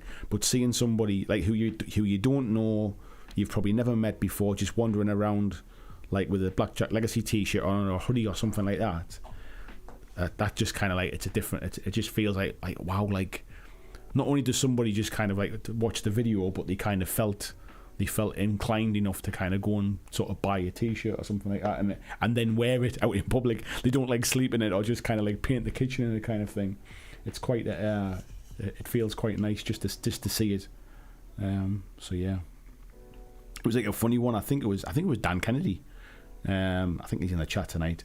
There was a picture from my local gaming club, like my local gaming store, and it was a picture of like I think it was 4 lads playing like a big game of Kings of War, and the store owner was taking pictures and was putting them on his website, on his Facebook page, and I was kind of like, oh, that's nice to see, like folks playing Kings of War, like a local. That's it's really cool to see. And then I realised there was somebody wearing like a BlackJack Legacy hoodie as well, and it was like, and then I think I know who it is. I could see the crutches propped up against the kind of like the side, so I think I knew who it was at the time. But it was like, oh, it's just like, it's kind of nice to see it out there without kind of being like, oh, like look at that kind of thing. It's just a nice little thing that's kind of happened over time. And John says, I go into schools and the kids can't even imagine I don't live in the church. It's weird, mate, isn't it?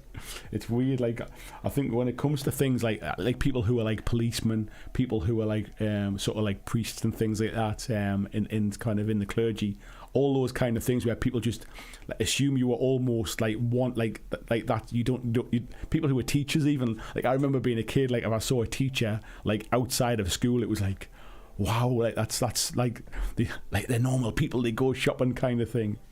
Oh, Danny's in the chat there. He says, yeah, the crutches gave me away.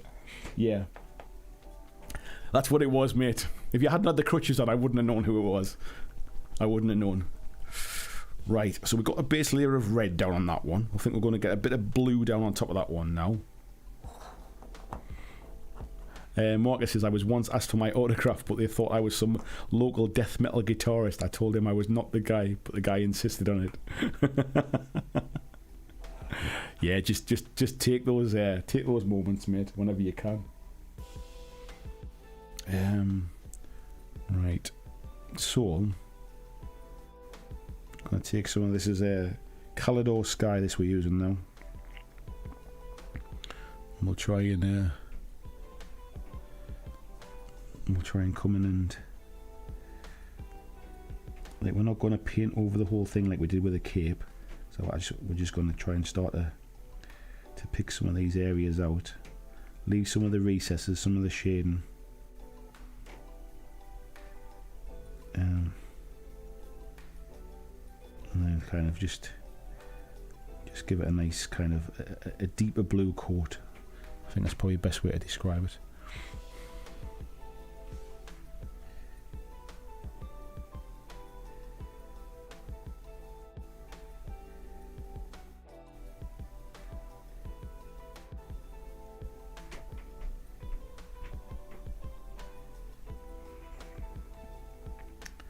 And we're just kind of coming. So we're almost using the contrast paint, like I say, as a bit of a template for the colours.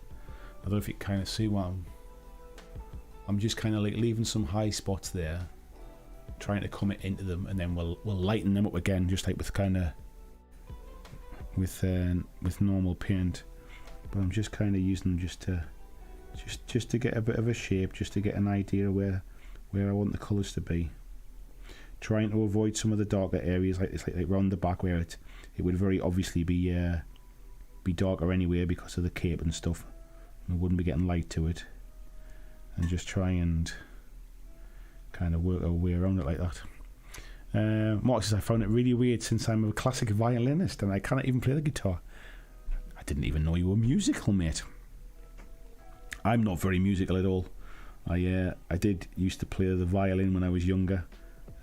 And I was told at a violin exam that maybe I should consider the drums. So I took that as the moment to stop playing, and I never did take up the drums.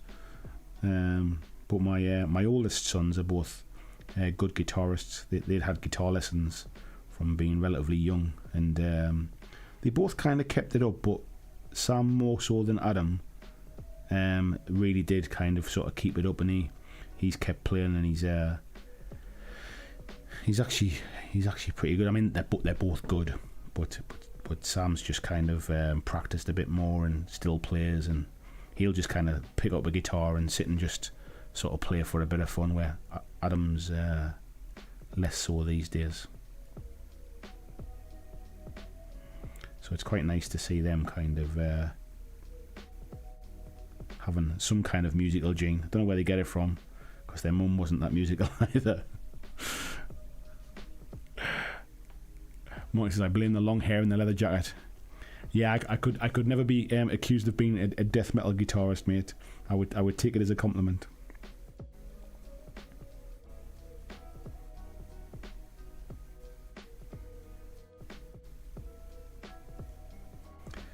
So this is where I'll come up and tidy up that bit where I went over on the elbow there before.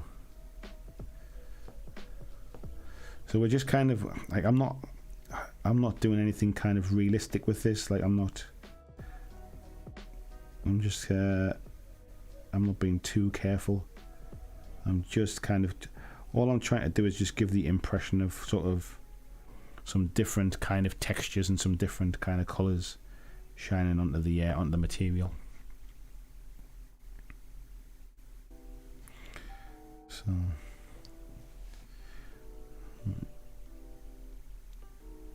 should really be using a smaller brush for this, but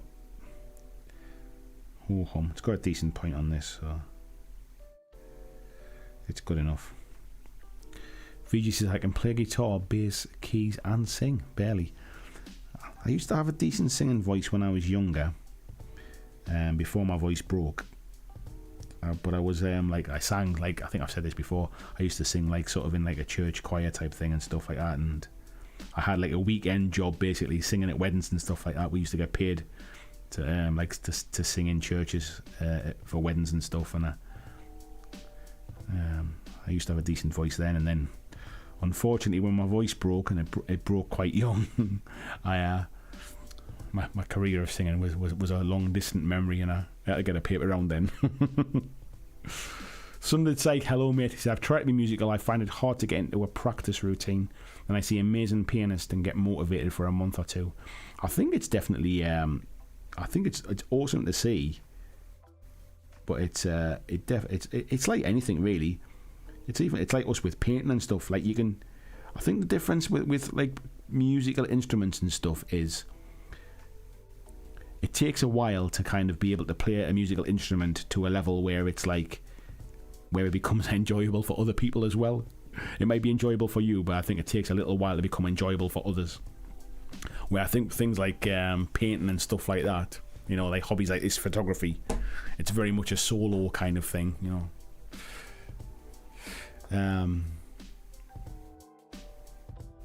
Fiji said, I've done all in unsuccessful bands, probably why they were unsuccessful. I guess that's like, it's maybe it's why you do what you do though, mate. Like, it's like you're still involved with music though, aren't you? So like there's obviously like a musical side of like to you as well. Right, he's got black boots, so I think we'll go with black contrast paint again to give me the base. Let's see if I've got black contrast paint over here, or have I left it on the shelf? Nope, I've got it here. Tisney Brindrins, I wish I could play guitar. Tried learning when I was a teenager and was never any good at it. Yeah, I think the kids basically started getting guitar lessons when they were about 8, I think it was. And like obviously, like I said before, they're 19 now, and they kept the lessons up for quite some time. And I think Sam did music at school as well as part of his GCSEs and stuff like that. So they managed to kind of keep it up. But yes, Sam basically like saved up for such a long time to buy himself this particular custom Les Paul Gibson that he wanted. To be fair to him, like, you know, like kind of doing sort of bits of odd jobs and stuff and saving up birthday money and saving up Christmas money. He did it for ages, and then eventually bought himself this really, really nice custom Les Paul, which actually took about a year to come by the time he sort of designed it and ordered it and stuff like that. So he sort of loves kind of sort of just sitting playing his guitar and stuff like that. But yeah, all power to them. It's nice to have something like that. Hopefully it's something that they kind of at least keep up to the point where they can go back and keep doing it, if you like, you know, like even if it's just a bit of a hobby, just something as a pastime. I'd hope that it's kind of something that they never really kind of lose, if you like. Marcus says I can play. Busey says I can play every instrument known to man very badly. I've got all the right notes, just not necessarily in the right order. Marcus says I can sing in the car or in the shower. My sisters can actually sing, and I all play 3 or 4 instruments. But I'm better at visual art like painting. My wife's a pretty good singer. Like she does like a bit of karaoke. Does my wife, and she's got a hell of a voice. Like, we went on holiday to America, the two of us, before we were married and before we had the little one, and we went to Las Vegas for a week, and then we went to Miami for a week after that. And when we went to Miami, there was a bar that was on the beach, kind of like just opposite the beach, actually. And it was like an outdoor bar thing, and they had like a stage and stuff, and they had a live band, and they had karaoke on this one night with the live band, so you could basically like kind of pick a song and get up and sing with a live band. And somewhere on a memory card somewhere, or on a computer somewhere, I've got the video that I took on my phone of my wife kind of singing with this live band, and it was quite a proud moment, I would say. It was quite nice to kind of like see her up there enjoying herself and singing and stuff. But yeah, she's got a decent I was going to say a decent set of lungs on her, but that sounds terrible. She can sing, she can hold a note. BJ says, yeah, I once heard that the key with practicing is never go longer than 2 days without at least picking up the instrument. Wow. George is saying, I too was a chorister. I wasn't given pocket money, so from the money from the weddings, I bought Matchbox cars and Airfix. I bought video games with mine, to be fair, mate, and I also bought like sort of like cassettes as well, like music cassettes. So yeah, that was where mine went, mate. Right, I think what we'll do now is we'll come in with the yellow around the waistband there, around his belt. Yeah, VG saying 100% being involved in entertainment in the visual side, that comes more naturally to me.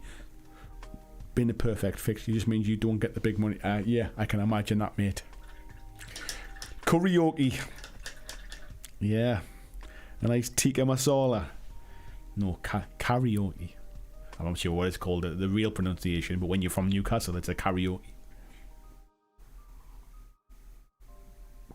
I think if you're from down south, it's just called a good old knees up, I think. So there. Right. How are we doing for time? 10 o'clock. We've got a nice little sort of quiet bunch in tonight, which is quite nice. It's just when I say a quiet bunch, I mean the numbers are not huge, but a nice chatty bunch. That's what I meant, like a nice little hangout with the gang.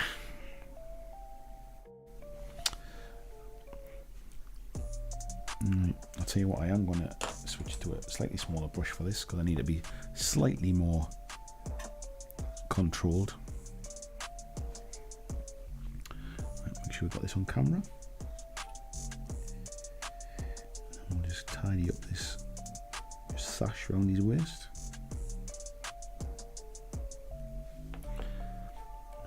Sunday Sykes, I think my main problem with piano is the same as everything else. I have too many interests, not enough time. Yeah, I mean, to be honest, there was, like, I remember seeing this thing that basically, like, saying that, like, you know, we're on this earth for such a short time. You need to kind of pick that one thing and be really kind of give it your all. And like, if that's what you want to do for a job or something, then yeah, you kind of do. And you'll certainly be better at it if you can find that one thing that you can do really, really well. And when you're younger, you should try as many different things as you can to kind of find out what that one thing is. But actually, as I've kind of got older, maybe it's just me, because I do this like with games and stuff like that. I don't just focus on one game. I'll never be good at, like, I'll never be a sort of tournament winning player at any particular game. But then that's not really my kind of, like, it's not really what I'm setting out to do. I just want to have fun. And actually, if that's having fun by trying lots of different things, it's like I found a beer that I like, but it doesn't mean I'm going to drink that one beer for the rest of my life, kind of thing. I like to try different things.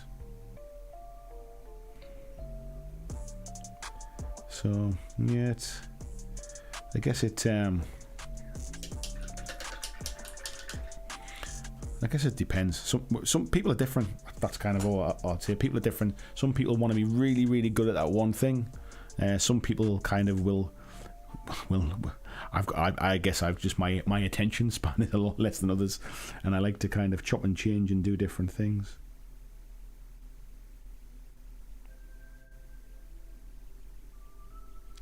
Right, so I'm just kind of skimming over the top here. I'm not really painting it so much as just kind of giving it a good coat, like skimming over a little bit. George says videos hadn't been invented, mate. Not for another 30 years, I reckon. Video games, mate. When I say video games, to be fair, man, we're talking sort of Spectrums in the 80s and stuff like that. We're not talking Sony PlayStations and stuff. We're still talking the mid 80s.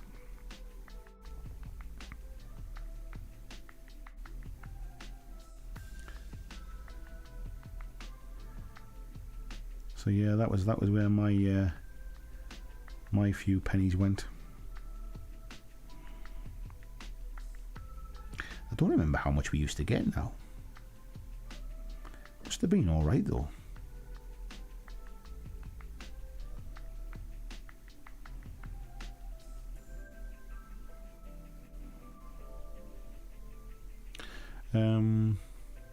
Peter he says, haven't been saying a lot. Still here, just focus on not gluing heads backwards. That's okay, buddy.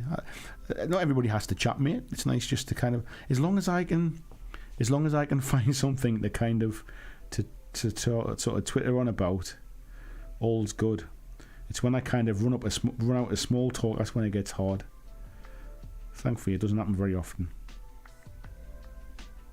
Sometimes I do live streams and I think I just naturally kind of sort of run out of chat and stuff like that. And sometimes I'll kind of I'll end the stream, not like necessarily end it early, but it'll just get to a point where it feels like a natural kind of nobody's really chatting tonight. I feel like I've ran my course kind of thing.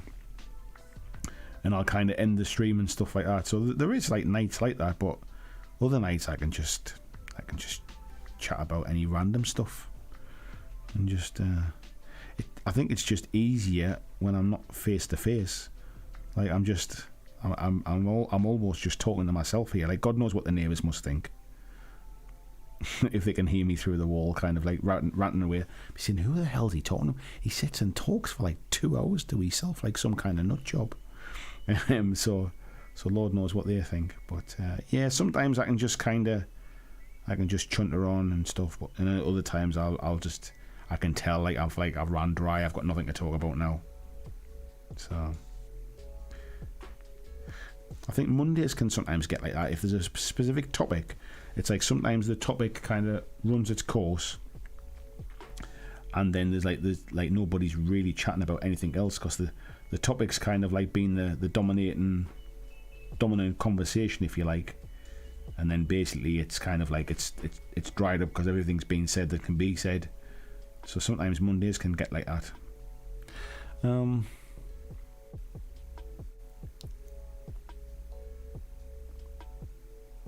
So it's if I had to focus on any one thing, it would be writing. Man, I'd be a published author.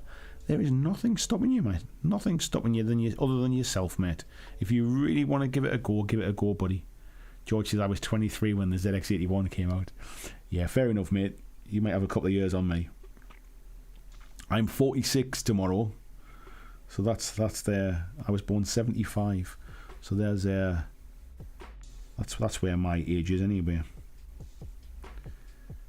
So yeah, kind of mid 80s. I was only 10. I started singing in a church choir probably about 8 or 9, I think. Maybe slightly. Yeah, probably about 8 or 9.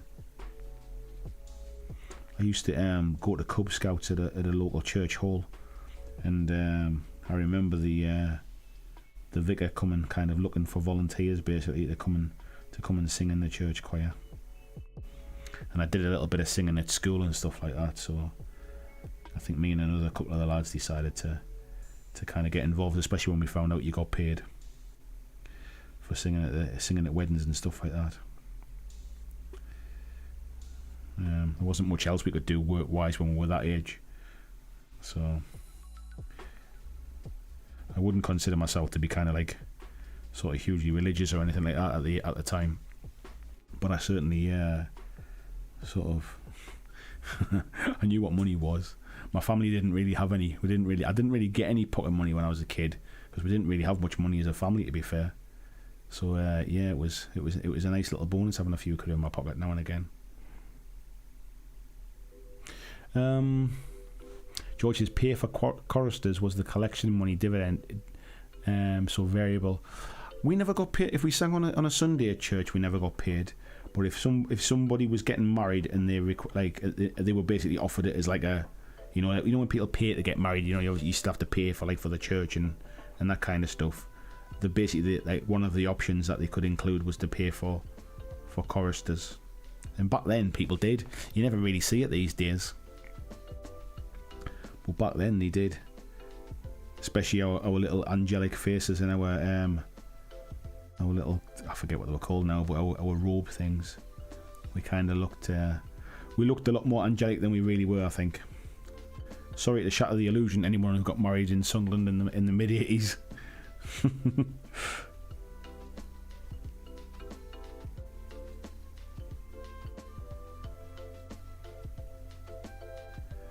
Right, so we're just kind of putting this yellow one here, but obviously we're gonna kind of tone it down a little bit with some oranges and stuff as well.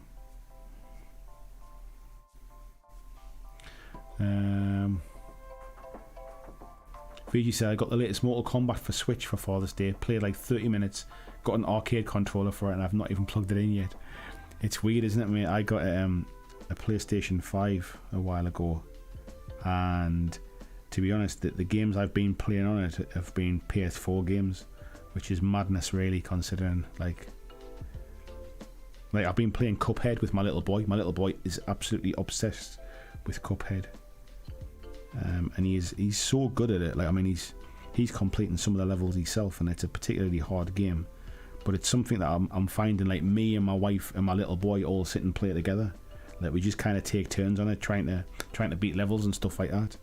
So whilst the console is capable of doing way more than we kind of push it to, it's just being nice, a bit of family time and stuff like that. Such a nice little game, that, as well. Sean Clark, hello buddy. He says, first time live streaming months. Nice to see you, mate. He's based in his Northern Alliance for Kings Award demos at the weekend. Snow everywhere. My Kings Award dwarfs have got snow on the bases as well, mate. Nice to see you, Sean. I hope you're well, mate. Blizzard saying, I always find it easier to talk in text than face to face with people. I guess, like, I wouldn't say I wouldn't say I ever like avoid talking to anybody. Sort of like if I've got to make if I've got to make a phone call or anything, it's not like I kind of like have any kind of anxiety about it or anything like that. But I saw something the other day, and it basically said the difference between an extrovert and an introvert was basically like an extrovert gets their energy from talking to people and from being around people and kind of sort of being active, if you like, and an introvert basically loses energy from kind of spending time with people and talking to people and stuff, and that basically, like, it's kind of like the idea is that like you wake up with like 4 gold coins, and you've only got like and every time you have some kind of social interaction it costs you a gold coin as an introvert. And that basically eventually you'll come to the point where you can do it. It's not the end of the world. You can go to a party or whatever the case may be. Like you can go to work and do presentations, but you basically have so much to give, and then you're spent, basically. You're done for, and you need to kind of like have some kind of time away, and you need to recharge your batteries, and you need to sort of do your own thing. Where an extrovert basically starts kind of with no gold coins for the day. And they basically kind of get charged up, if you like, as they go through the day. They actively seek out kind of spending time with people. That's where they get the energy. They want to talk to people. Salespeople, I guess, are kind of good like that. And it kind of got me thinking about it, like, because I think I kind of like flip flop. I can be an extrovert at times. I do like kind of going to like lively places, and I used to love going kind of like nightclubs and kind of parties and stuff like that. But I do like some time on my own. Like, I must admit, like, it's like I do enjoy just kind of sort of just being away from people and sort of doing my own thing. And I can get like tired like when I'm with people all the time.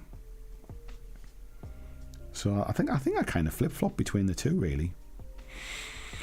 Where are we up to here? Peter says, I guess having a specific topic is different as well. If people tune in for that topic specifically, you kind of have to say something about it, I suppose. Yeah, and to be honest with me, I normally can. Normally there's enough conversation that, like, I've got my opinion, other people have got their opinions. That keeps the conversation going. But sometimes, on a like the odd occasion, we'll be chatting about something and basically, like, I have my opinion and everyone goes, yeah, I agree. And then it's like, right, now what do I do? Now where do we go? So it's and obviously, like, I can't be sort of 100% knowledgeable about every single game, so I do my research the best I can, but like I don't always know everything about every game. I know enough to kind of to steer a discussion and stuff like that, and sometimes I rely upon other people knowing more than I do to kind of keep the conversation going, and sometimes that doesn't happen. So you just kind of learn not to push it and just go, yeah, this stream's done, kind of thing. Like, yeah, let's come back another day and do it again, kind of thing. You're talking Cassocks, mate. Yeah, thank you. So it's like, I've been given the writing a good try on and off over the years. It's a difficult industry to get into. Yeah, I'm not suggesting it's easy by any stretch, mate, but like, you know, the hardest part is actually getting started, is creating something. Like, I mean, if you've got nothing to kind of share and nothing to kind of get an opinion on, then that's your first hurdle, kind of. And I'm not saying you specifically, I'm saying anybody who's kind of into writing and stuff like that. But your first hurdle is actually getting something done.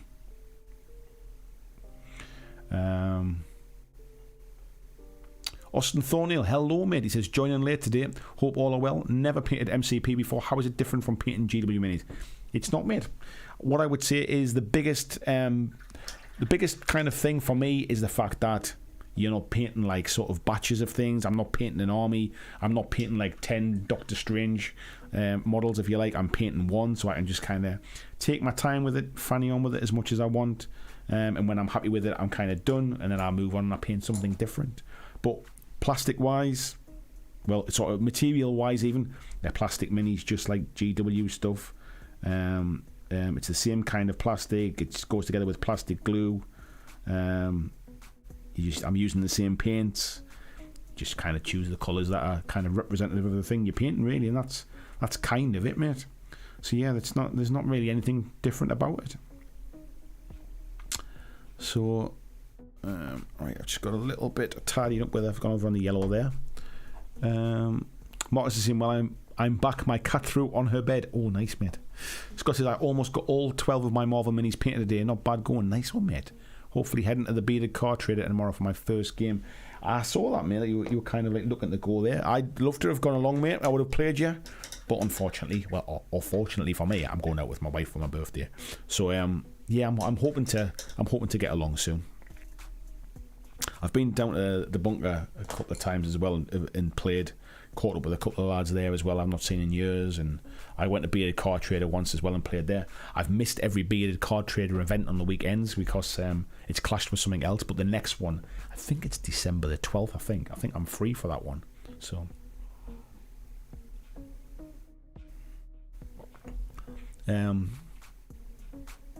Jez says, I'm a total people person as long as I'm left alone quiet a lot. I think that's kind of me as well, mate. I've got that like mix. Like, I enjoy spending time with people. I get a lot of like energy from spending time with people and seeing them enjoy themselves and having a good time and stuff. But by the same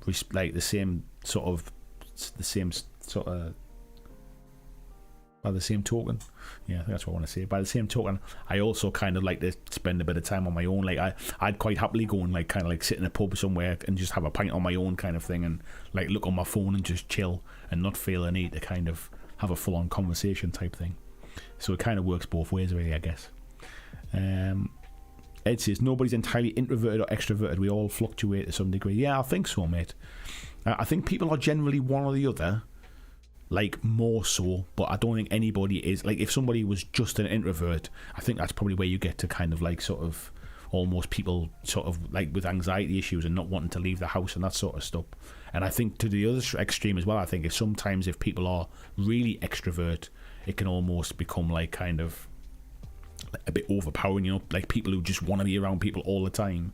I think that can become overpowering as well. So it's probably, like you say, like most people are somewhere in the middle on that scale. But yeah. Where are we to? Kaylee, good evening to you. How are you doing? Nice to see you. Jess says, solitude is deliciously addictive. I don't see anyone at weekends when I'm working away, like at the moment, and it's awesome. Do you know what it is, mate? When I used to work away, like people would feel the need to kind of like, especially if I was there over a weekend, people would feel the need to kind of like want to do something with me, like, oh, like, we should go for dinner or something, or I'll come and meet you on Saturday and we'll take you out around the city and stuff and we'll show you the sights and stuff.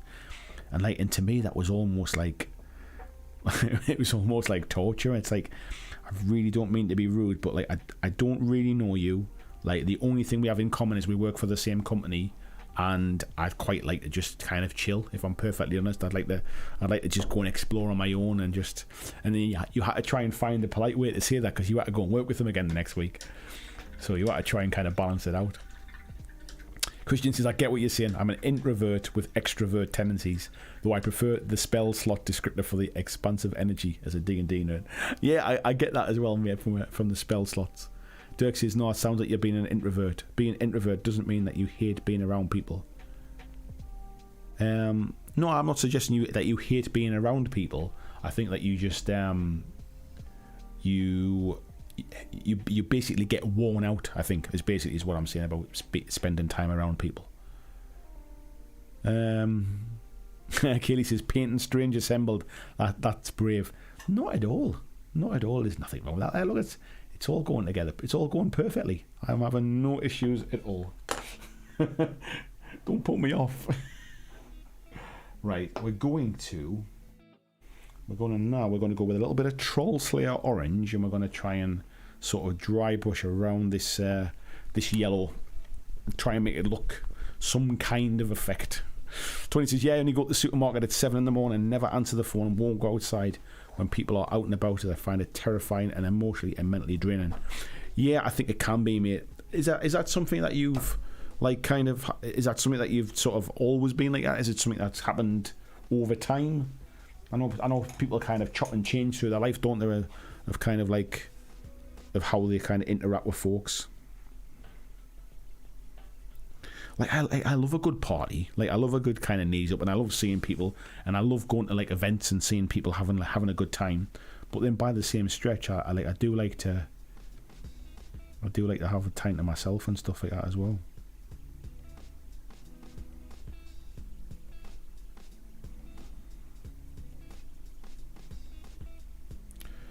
Right, I'm not trying to kind of dry brush the whole thing. I'm just trying to kind of give a little bit of a dusting, so a little bit of colour, and we'll just build it up with some different kinds of oranges. I've got a multitude of different oranges, some all over here as well. So we've got many different oranges, and I'm just kind of going, and I'm just gonna sort of dust them in a bit at a time and just try and build up some kind of an effect. Kaylee says, just finished a few rounds of Gloom Digital. Nice one. Nice to spend an evening doing something at home that's not pumping out minis. Yeah. It's nice to have like different interests and different things, and like I said, I've just been chatting there about painting Marvel minis and stuff, and I think that's one of the things I'm enjoying about them is the fact I'm not, like I said before, I'm not painting the same thing twice. So each mini I paint, I mean, it could be for any game. Do you know what I mean? It doesn't have to be for Marvel. Like, it's one of the things I enjoyed about painting Malifaux stuff. The difference with Malifaux was I always felt like I had to kind of at least make them feel like cohesive. So I end up painting like the same colours across like across a warband thing, across a force. So it's not army painting as such, but there's still that kind of like they need to look like they're from the same gang kind of thing. So Tony says, suffered since a child, mate. Sadly I can't get help or support. I'm sorry to hear that, mate, but I just wondered whether it was something that like kind of developed later, or was something that you've kind of sort of, you know, just decided that was for you kind of thing or whatever. Everyone's different. There's nothing right or wrong, but I appreciate it makes things a bit more difficult for you, buddy. And I'm not belittling that. I'm trying to be kind of like, you know, I'm trying to not focus on it too much for you, because I appreciate it must be a nightmare.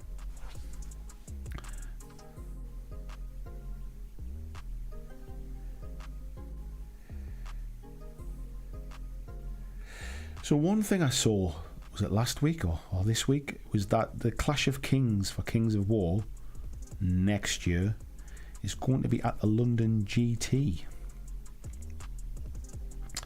which is kind of weird, because Clash of Kings, which is like kind of, it's Mantic's kind of flagship event, if you like, that, you know, that's their kind of end of year sort of crown the UK champion type of thing, is normally like their own event. And and it's kind of nice. It's been at like Firestorm Games. It was this year. Previous years, it's been at what's it called? At Element Games in Manchester or Stockport, and it's basically been a weekend full of Kings of War players, all just talking Kings of War. But this next event is going to be it's going to be like a 40k event, basically. It's going to be a 40k event that that basically has other events at it. So it's kind of going to feel a bit weird, I think. And I don't know how I feel about it, and I'm not really sure if I actually really want to sort of travel to London, because I think it's going to be on like over 4 days, like Thursday through to Monday, I think, or something like that, or Friday through to Monday, maybe it was. And it just feels like it's a bit more of a trail, I think. I'm not really sure. Voodoo Bob says, oi oi, finally made it, had no internet on the train. On final leg to see my kids after 2 years in Shieldon. I'm the guy that did the charity thing with Gorham. Hello, buddy. I thought I recognised the name. How you doing, man? Nice to see you. Nice to see you. I hope the train journey is treating you well. Hope the coffee's been good. Right, so we're just kind of... So you can see, I'm just kind of... Let's get that focus. I'm just kind of dusting bits in. I'm not really trying anything major. I'm just trying to make it look a bit visually interesting. I think we'll come back in with a yellow at some point. I started with like a darker orange, and I'm gradually kind of coming up with lighter colours, and I think we'll come back in with a bit of yellow at some point. Just to...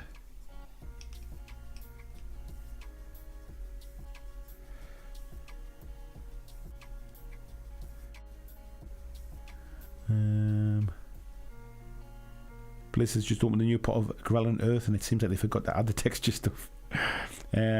Jess says, sounds eminently sensible, Tony. Yeah. Ed saying, LGT are trying to expand out of being just a 40k event. Yeah, I kind of saw that, mate. I think some of the Kings of War players are feeling a little bit like, no problem with having a big Kings of War event there, but it would be nice, like, the way Kings of War events have always been in the past is like, they've been their own thing, if you like, you know, with like a Kings of War quiz on the night time, and like everybody basically like out for a curry together and stuff like that. And I think they're feeling a little bit like, or some of the community are feeling a little bit like it's not really exactly what they kind of wanted, if you like. So it'll be interesting to see how that goes, actually. Sunday Sykes is off to work. Have a good birthday, mate. Thank you very much, buddy. Voodoo Bob is getting there, holding up my player lost their fight, so needing family time. I did catch that, mate, as well, and I'm huge. I didn't want to say anything because I wasn't sure if I heard that right or not. But yeah, I was really sorry to hear that, buddy. My massive condolences to you, fella, and I hope that you're I hope that seeing the kids is a nice little respite, a nice little bit of family time, buddy. My thoughts are with you. Yeah. I can only imagine, bud. I can only imagine. So, I think the trick here was probably... It probably looks better... I don't know, it's all just kind of blending into one at the minute. That's the only thing. It's got some nice... Like, looking at it like where I am rather than on camera, it's got some nice kind of texture to it, but I think I might need to get some brighter yellows just to kind of give it a bit more depth. Thanks for that. She's giving you and kick its arse for 3 years. Not that it's any consolation, mate, but I can appreciate that you got some good memories from the extra time that you weren't expecting, mate. That's the always think of the good stuff, mate. That's the way to do it. Life is nothing except a kind of a short period of time for all of us, and you just got to kind of remember all the stuff that you thought was fun. Right, excuse me a second while I get another yellow paint off my shelf.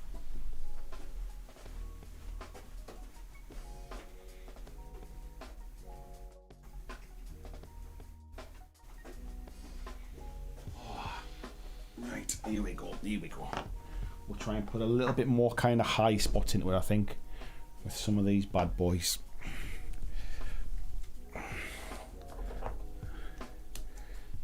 Right. So we'll try this. Right, this should brighten it up a little bit. And we'll just try and put it in a... Actually, we'll just try stippling a little bit. Just put it into some spots here. And then I think what I'll do is where I've stippled these... Oops, for the support. Where I've stippled these, I'll come back with the lighter yellow as well, I think. And that's starting to give it a bit more depth. No, I tell you what, Bob, don't you ever apologise, buddy. You have not brought the mood down at all, mate. I'm just glad to see that you're kind of out and about, mate, and you're getting to see some family as well. That's a good thing, mate. Do not worry about that. Nice to see you anyway. Thank you for tuning in. So where are you off to? You saying you got the train to go and see family? Whereabouts are you? I'm assuming I was going to say I'm assuming you're Scotland based because I'm thinking of Gorham, but whereabouts are you and where have you been getting the train to? Has it been a long journey or not too bad? Jess says that looks great, Andy. Works well. It's starting to come up, isn't it? Yeah, I can see it on camera now a little bit. I think we just need to kind of just brighten up those lighter areas. We'll get a little bit of this in. And then just bring it up a little bit. From Yorkshire to the southeast. Oh, I found a paint I haven't opened before. It's the first time I've opened this paint. You're a Yorkshireman. Oh, if I'd known that, mate, I definitely would have helped more. Didn't realise you were a northerner. That's good. Just need bother. It's a community fella. That's good for stuff and back. Exactly, mate. That's exactly what we are. Do you know what it is? The folks that are there for you during the bad times are the ones that you want to be with you with during the good times as well, mate. So don't you worry about that. Yeah, so I'll just try and I'm trying to not screw this up now and just give a few little areas of interest.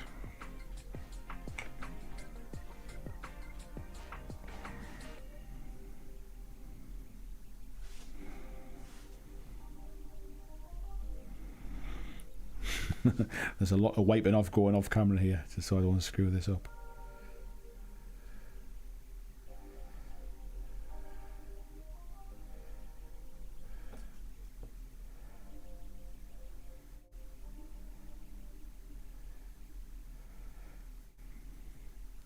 Who needs Angel Heraldez? Look at that. It looks like I've done it with an airbrush.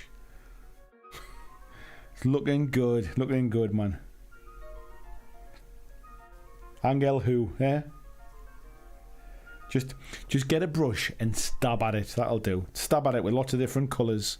It's a good mask for skill. I think it looks alright, doesn't it? That doesn't look bad. Quite happy with that. We'll do a little bit on the back as well. It's a bit flat on the back, I think.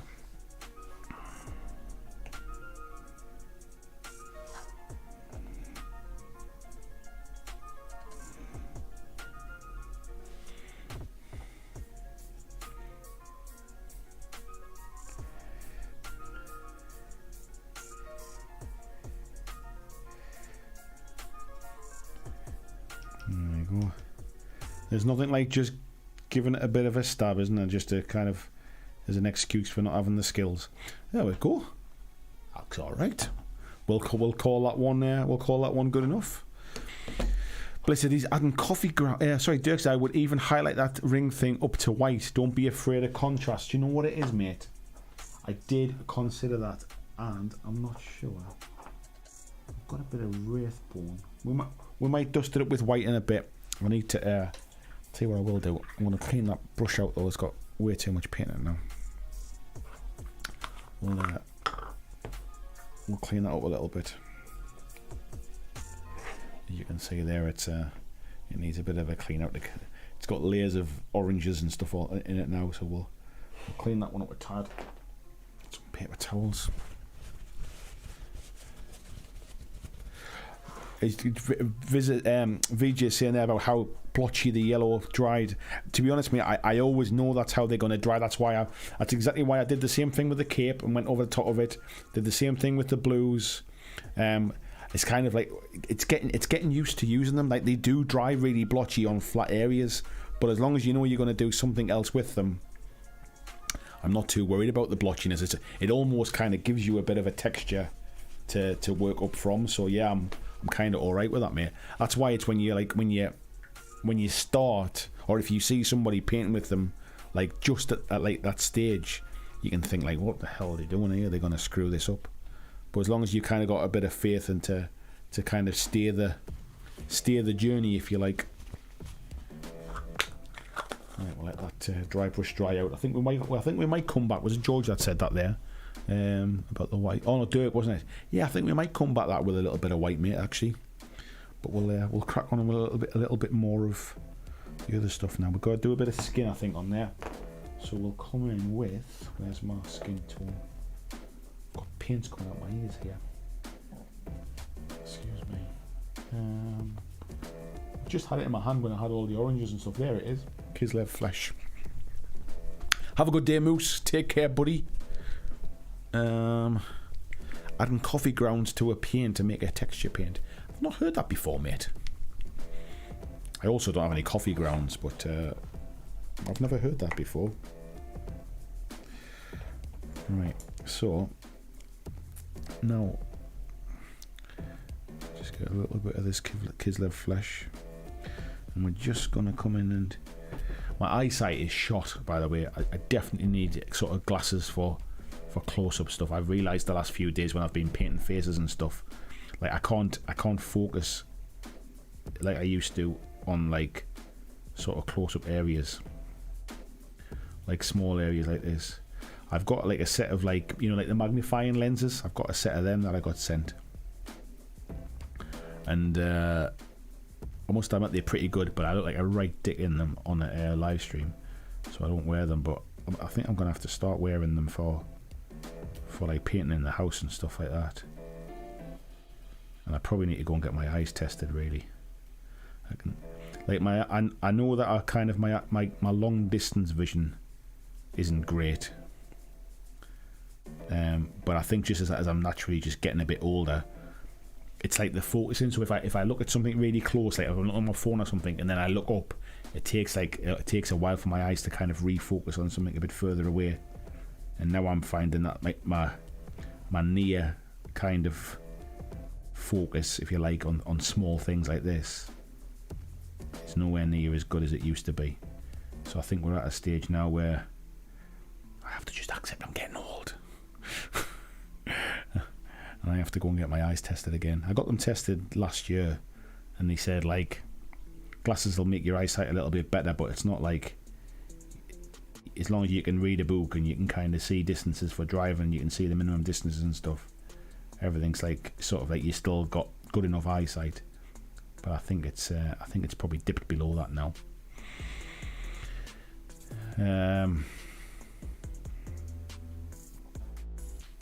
Voodoo Bob said, I've only one unopened paint and it's original Goblin Green.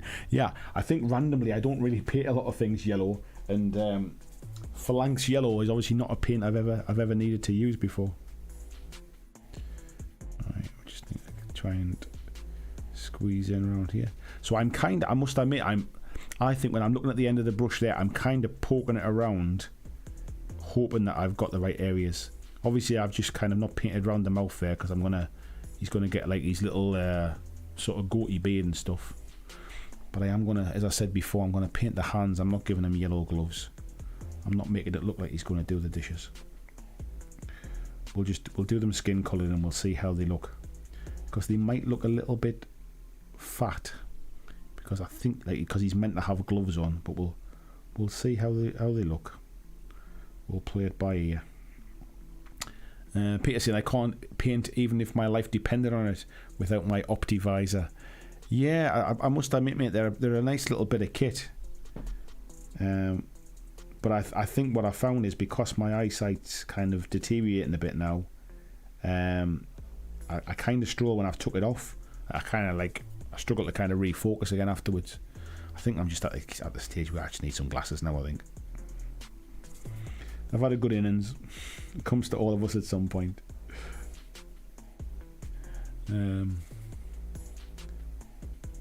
Bob says, I'm saving it for when the EMP kids get a codex and then doing old school pastels and goth rock. Green is for the bases. God, that's the way to do it, mate. That's the way to do it. Bit of old school, bit of memorabilia.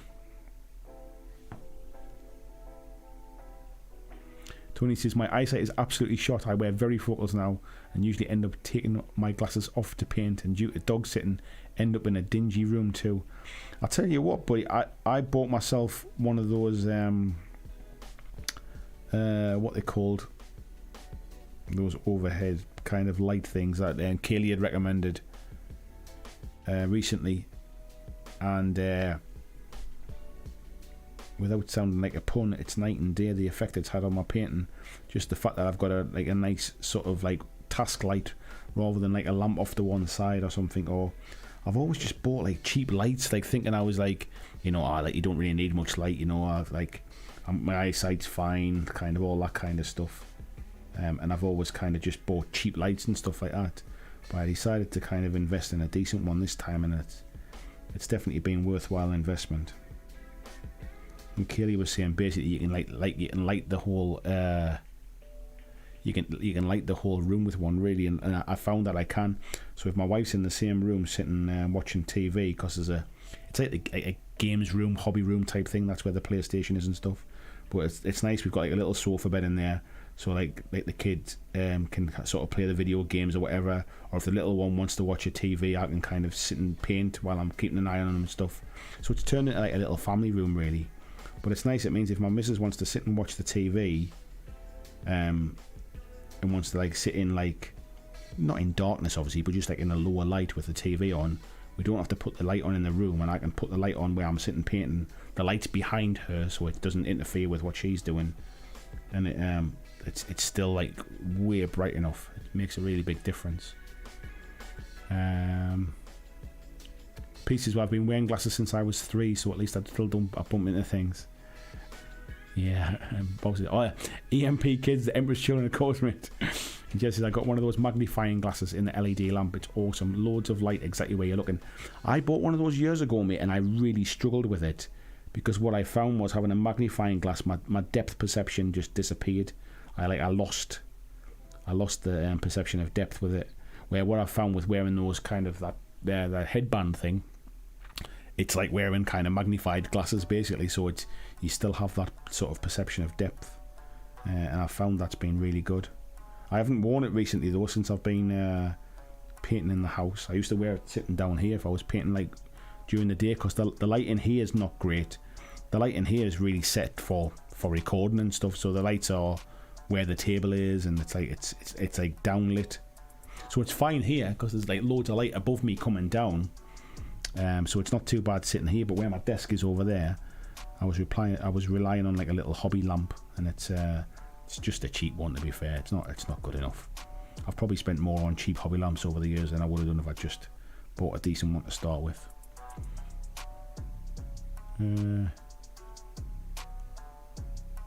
Bob said, I thought she's were fine, but noticed painting was struggling. Turns out hers was shot too. Now you can see the model. Yeah. 20 saying, my hobby room is tooled up by my opportunity to get to the hobby room is very limited. I end up using the LED on my headband magnifier without the lenses when I really need the light. Yeah, there's a little LED on mine as well, but and to be fair, it's not too bad. It's not too bad, but like I say, I've not been using it recently. Right, we're starting to come together there, folks. We're starting to come. Just need to get his hair. Mr. Strange. I keep saying Mr. Strange because I keep thinking Stephen's hair. The Doctor's hair. Right, where are we at? So I think we'll start with Corvus Black on the hair, which is Corvus Black's a nice kind of grey black. So we'll do that for his hair. So I've got to remember he's putting in these little grey streaks down the side of his hair as well. So we'll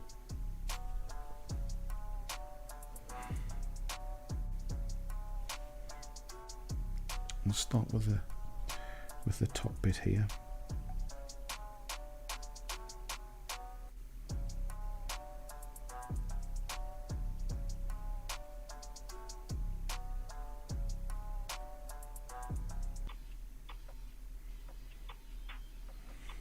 This is the bit where I need the glasses now.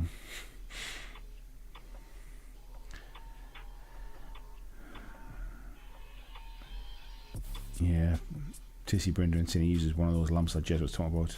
Hope my vision can stay well enough to paint for several more years. Do you know what? There was a little while ago, I thought I was getting arthritis in my hands.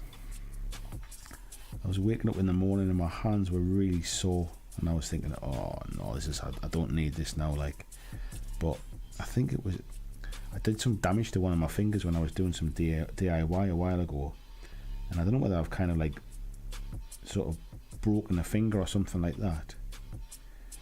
And it's fine like sort of 90% of the time, but when I wake up in the morning, the knuckle, the joint is so stiff just on that one finger now, but it's eased off. It used to be my whole hand, and I think it was like some inflammation in one of the joints or something like that, caused by the DIY problem.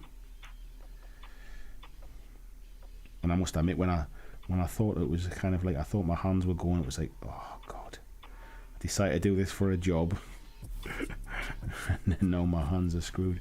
Just what I don't need. But yeah, it's eased right off now actually, so it's just been a temporary thing, I think.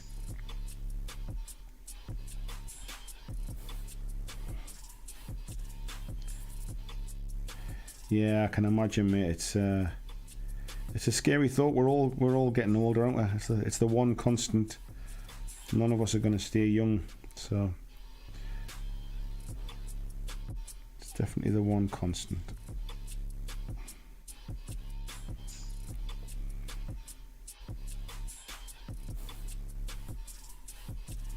Right, let me have a look at a little reference picture here. I want to try and see how he's kind of got a goatee beard, hasn't he?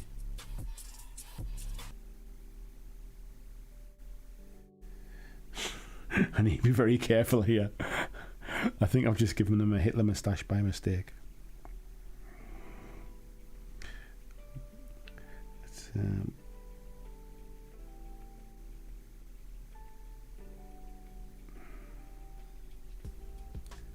try and come in the corners of the mouth there.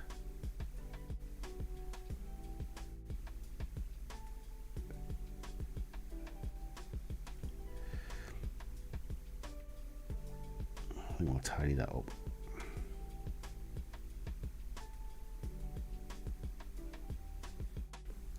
We'll tidy that up with a skin tone, I think.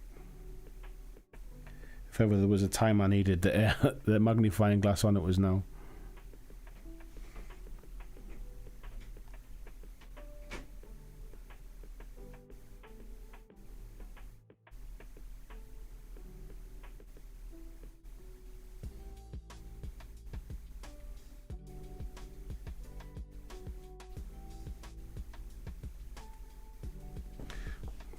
That'll do for now, and we'll come back and we'll tidy that one up, I think, in a bit.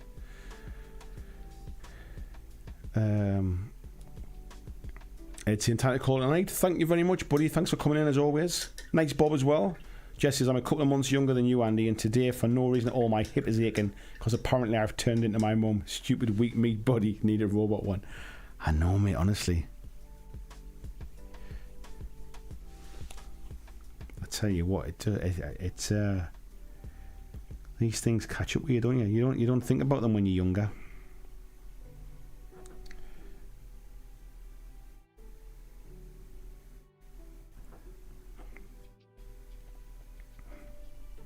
I kind of need to get a bit of a side shot to see how his hair is around here, I think, because I know he's got that grey patch down the side.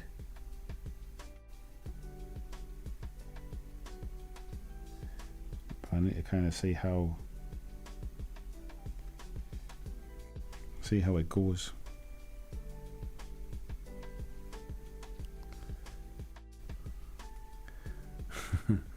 It's not a Hitler, it's called a Chaplin.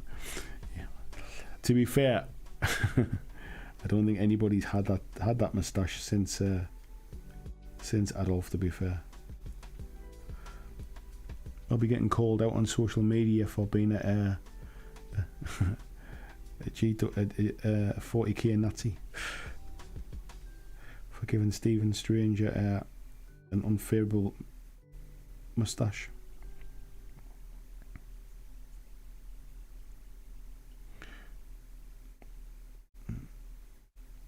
Alright, I think that's not... I kind of want to see... I'm trying to see some pictures online to see the side of his head.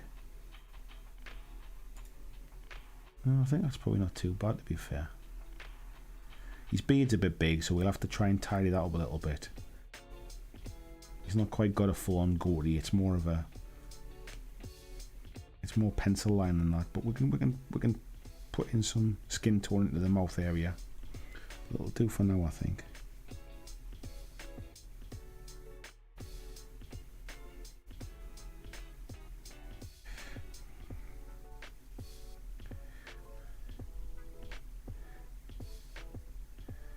Just need to comb the hair a little bit, I think. And that'll do for now. Oh, sorry, Bob was saying night to them. Thank you. Yeah, Jess says it's looking grand. It's getting there, mate, isn't it? I think I kind of screwed up a little bit on the tash, but I yeah, like I say, my eyes are not what they were, so I could do with basically doing this, but with some kind of magnification because my eyes are shut. Mark's saying, yeah, you kind of ruined it. Tony saying, yeah, tying up paint is an important skill, but even more important for us older hobbyists. You can cover a multitude of sins. You certainly can, mate. Yeah. And Bob's saying it's weird. No one wants that tash anymore. It's weird, isn't it? It's really weird. It's strange. Strange. Right. So we'll need. What will we need? We'll need some kind of lighter grey colour. I think what we'll do is we'll come in with a little bit of Celestra grey.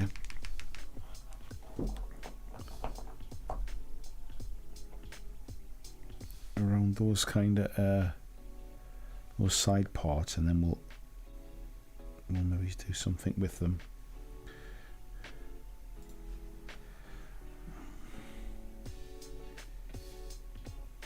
Actually, no, they're going to be a bit. It's a shame there's not more.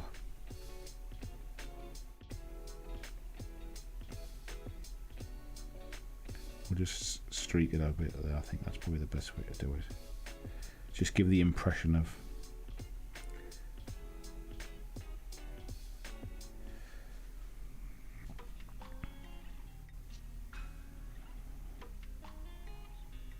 I think the fact that it's kind of pre-shaded almost kind of helps it a bit. I'll leave it like that. I do need to do the eyebrows as well, but I think I'll come in and do them afterwards when I've got my goggles on. We need to do his medallion as well on the chest there. We need to do some more highlighting on the blues and on the yellow here as well. So I don't want that to kind of fade into the background so much. Get on there. I don't want that to kind of dissipate in the background. I want to try and bring that up a little bit. So I think we'll brighten the yellow up on that, and brighten the yellow up on his on the hair, and maybe down the cape as well, so the cape doesn't just blend in with the outside. So we'll highlight. Oh, we've got to highlight the cape as well with some reds. So I think we'll do that one while we're on. So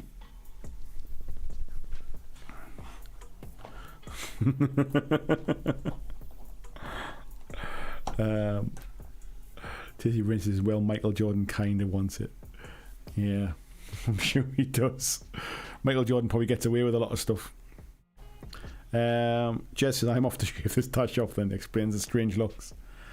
Yeah, you just kind of get away with it these days, can't you? Right.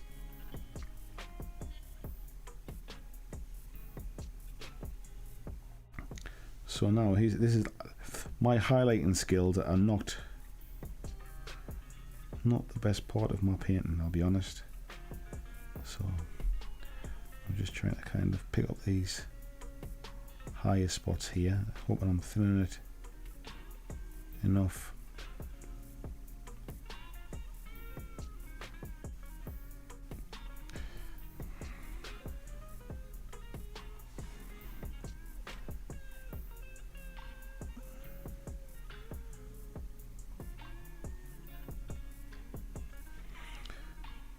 And we'll just keep at it really, just kind of just picking out these higher spots here, leaving some of the shadows, and just try and give it some illusion of depth.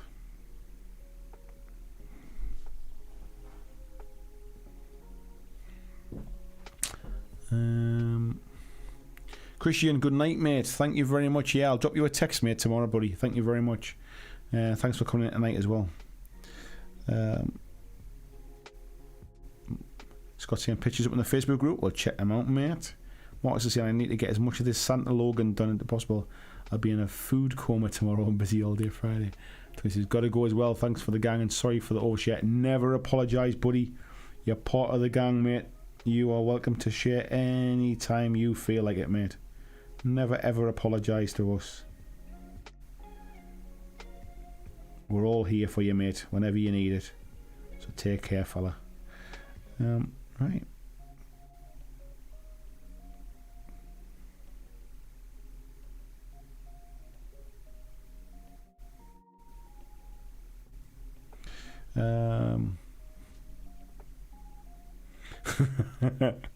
Bob saying, see you, Tony, it's not me leaving.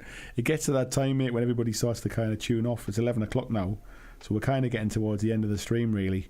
Sometimes I go on a bit longer, but I have got an early morning tomorrow because I'm getting up to have my breakfast with my little boy before he goes to school. So I have got an early get up myself as well tomorrow. My wife normally lets me have a bit of a lie in the morning because I'm more of a nighttime person and she's more of a morning person. So she takes the little one off to school in the morning and then I get up and kind of do my work and then I pick him up from school while she finishes work. So we've got a bit of a tag team thing going on. But tomorrow, because we're going out and his granny is babysitting while we're out and she'll be there when we come back on the evening, I won't see him all day tomorrow if I don't get up for breakfast. So it'd be nice to see my little boy on my birthday.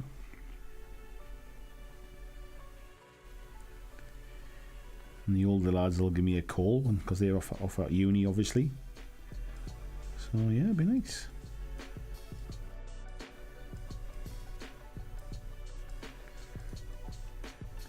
I do like painting red.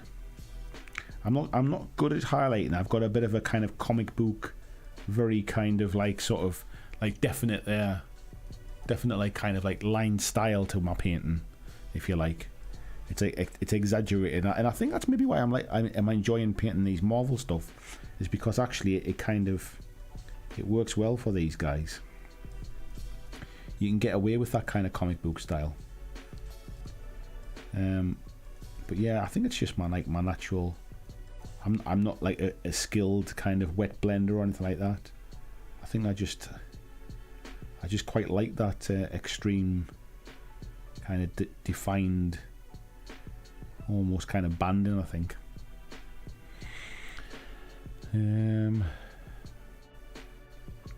Peter says 55 of the Frostgrave models built. Nice work, buddy. And Bob saying I'm off in a bit though. That train gets in at 23:15. Well, enjoy your journey, buddy. Take care. Enjoy your time. If I don't get the chance as well, enjoy your time with the family, mate. It's awesome to see you come in, mate. And never worry about kind of coming in and having a bit of a. If you feel like you need a bit of a gang to hang out with, we are here every week, every Monday and every Wednesday, mate. We're all kind of hanging out, so you are welcome to come and join us, lot. Always nice to see you.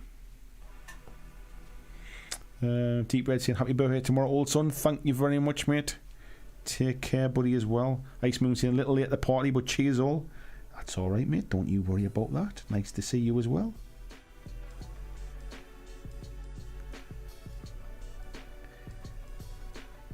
I think I'm going to finish the red on this cape here, what we're doing on the back, and then I'll probably call it a night as well before it gets too late. I just want to kind of finish this bit what I'm doing rather than sort of leaving it half finished. Didn't realise the time, to be honest. It's been one of them nights that's kind of, it's gone quite quick.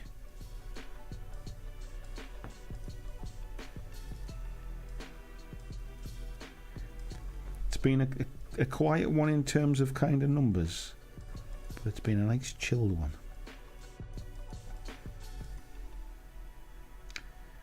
Thank you very much, Ice Moon. Very, very kind of you. Right, we just got to do these bits on the top here, and then I think call it done for tonight. So for those that's kind of like wondering what's my plan with the highlight and stuff, what I tend to do is, so I've used Mephiston Red as the base colour. I'm now using, is it Wild Rider Red? No, sorry, Evil Sun Scarlet. I'm using Evil Sun Scarlet to kind of highlight this bit up, and then I normally come in with the Wild Rider Red, which is a bit of an orangey red. That just is kind of like an extra highlight type thing. But you can kind of, you start to see a little bit of depth there now. I'll just do around here as well, just to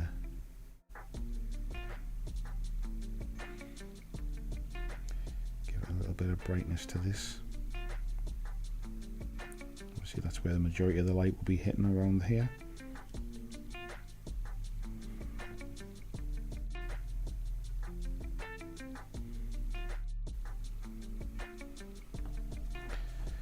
It's starting to come together now, isn't it? I'm quite happy with how that ring came out as well. The blue's starting to come together. It needs a bit more work on the highlights and stuff, but yeah, not too bad at all. Nicely done.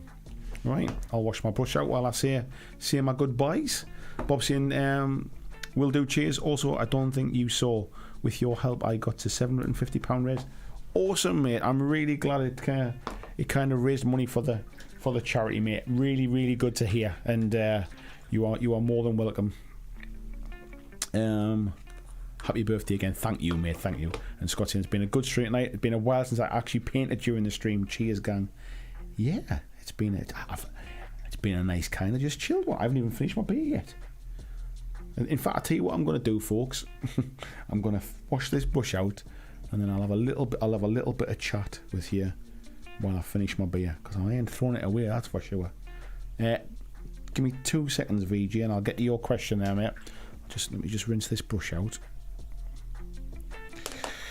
So you put the Mephiston Red over the contrast. I did, mate, yeah. Which contrast red did you use? How much of the contrast did you cover with the Mephiston? So, mate, I used the Blood Angels Red, and then I put Mephiston Red over the vast majority of it, really. I kind of just used that as a base coat rather than doing like multiple layers of this, because what I find with this red is you kind of have to, you've really got to thin it down to get it on nice, but then you end up doing multiple coats, otherwise it's really kind of quite streaky. So I use that as a base coat, come over the top with a cover of that, and then basically if you don't get right into the corners and stuff, especially like kind of under here, if I've missed any bits, the contrast bit doesn't really kind of like, it kind of gets a decent coat. And then from the Mephiston Red I come up to Evil Sun Scarlet, and then from Evil Sun Scarlet I come up to, let me just show that, to Wild Rider Red. So those are the 3 reds that I normally use to get like a nice red.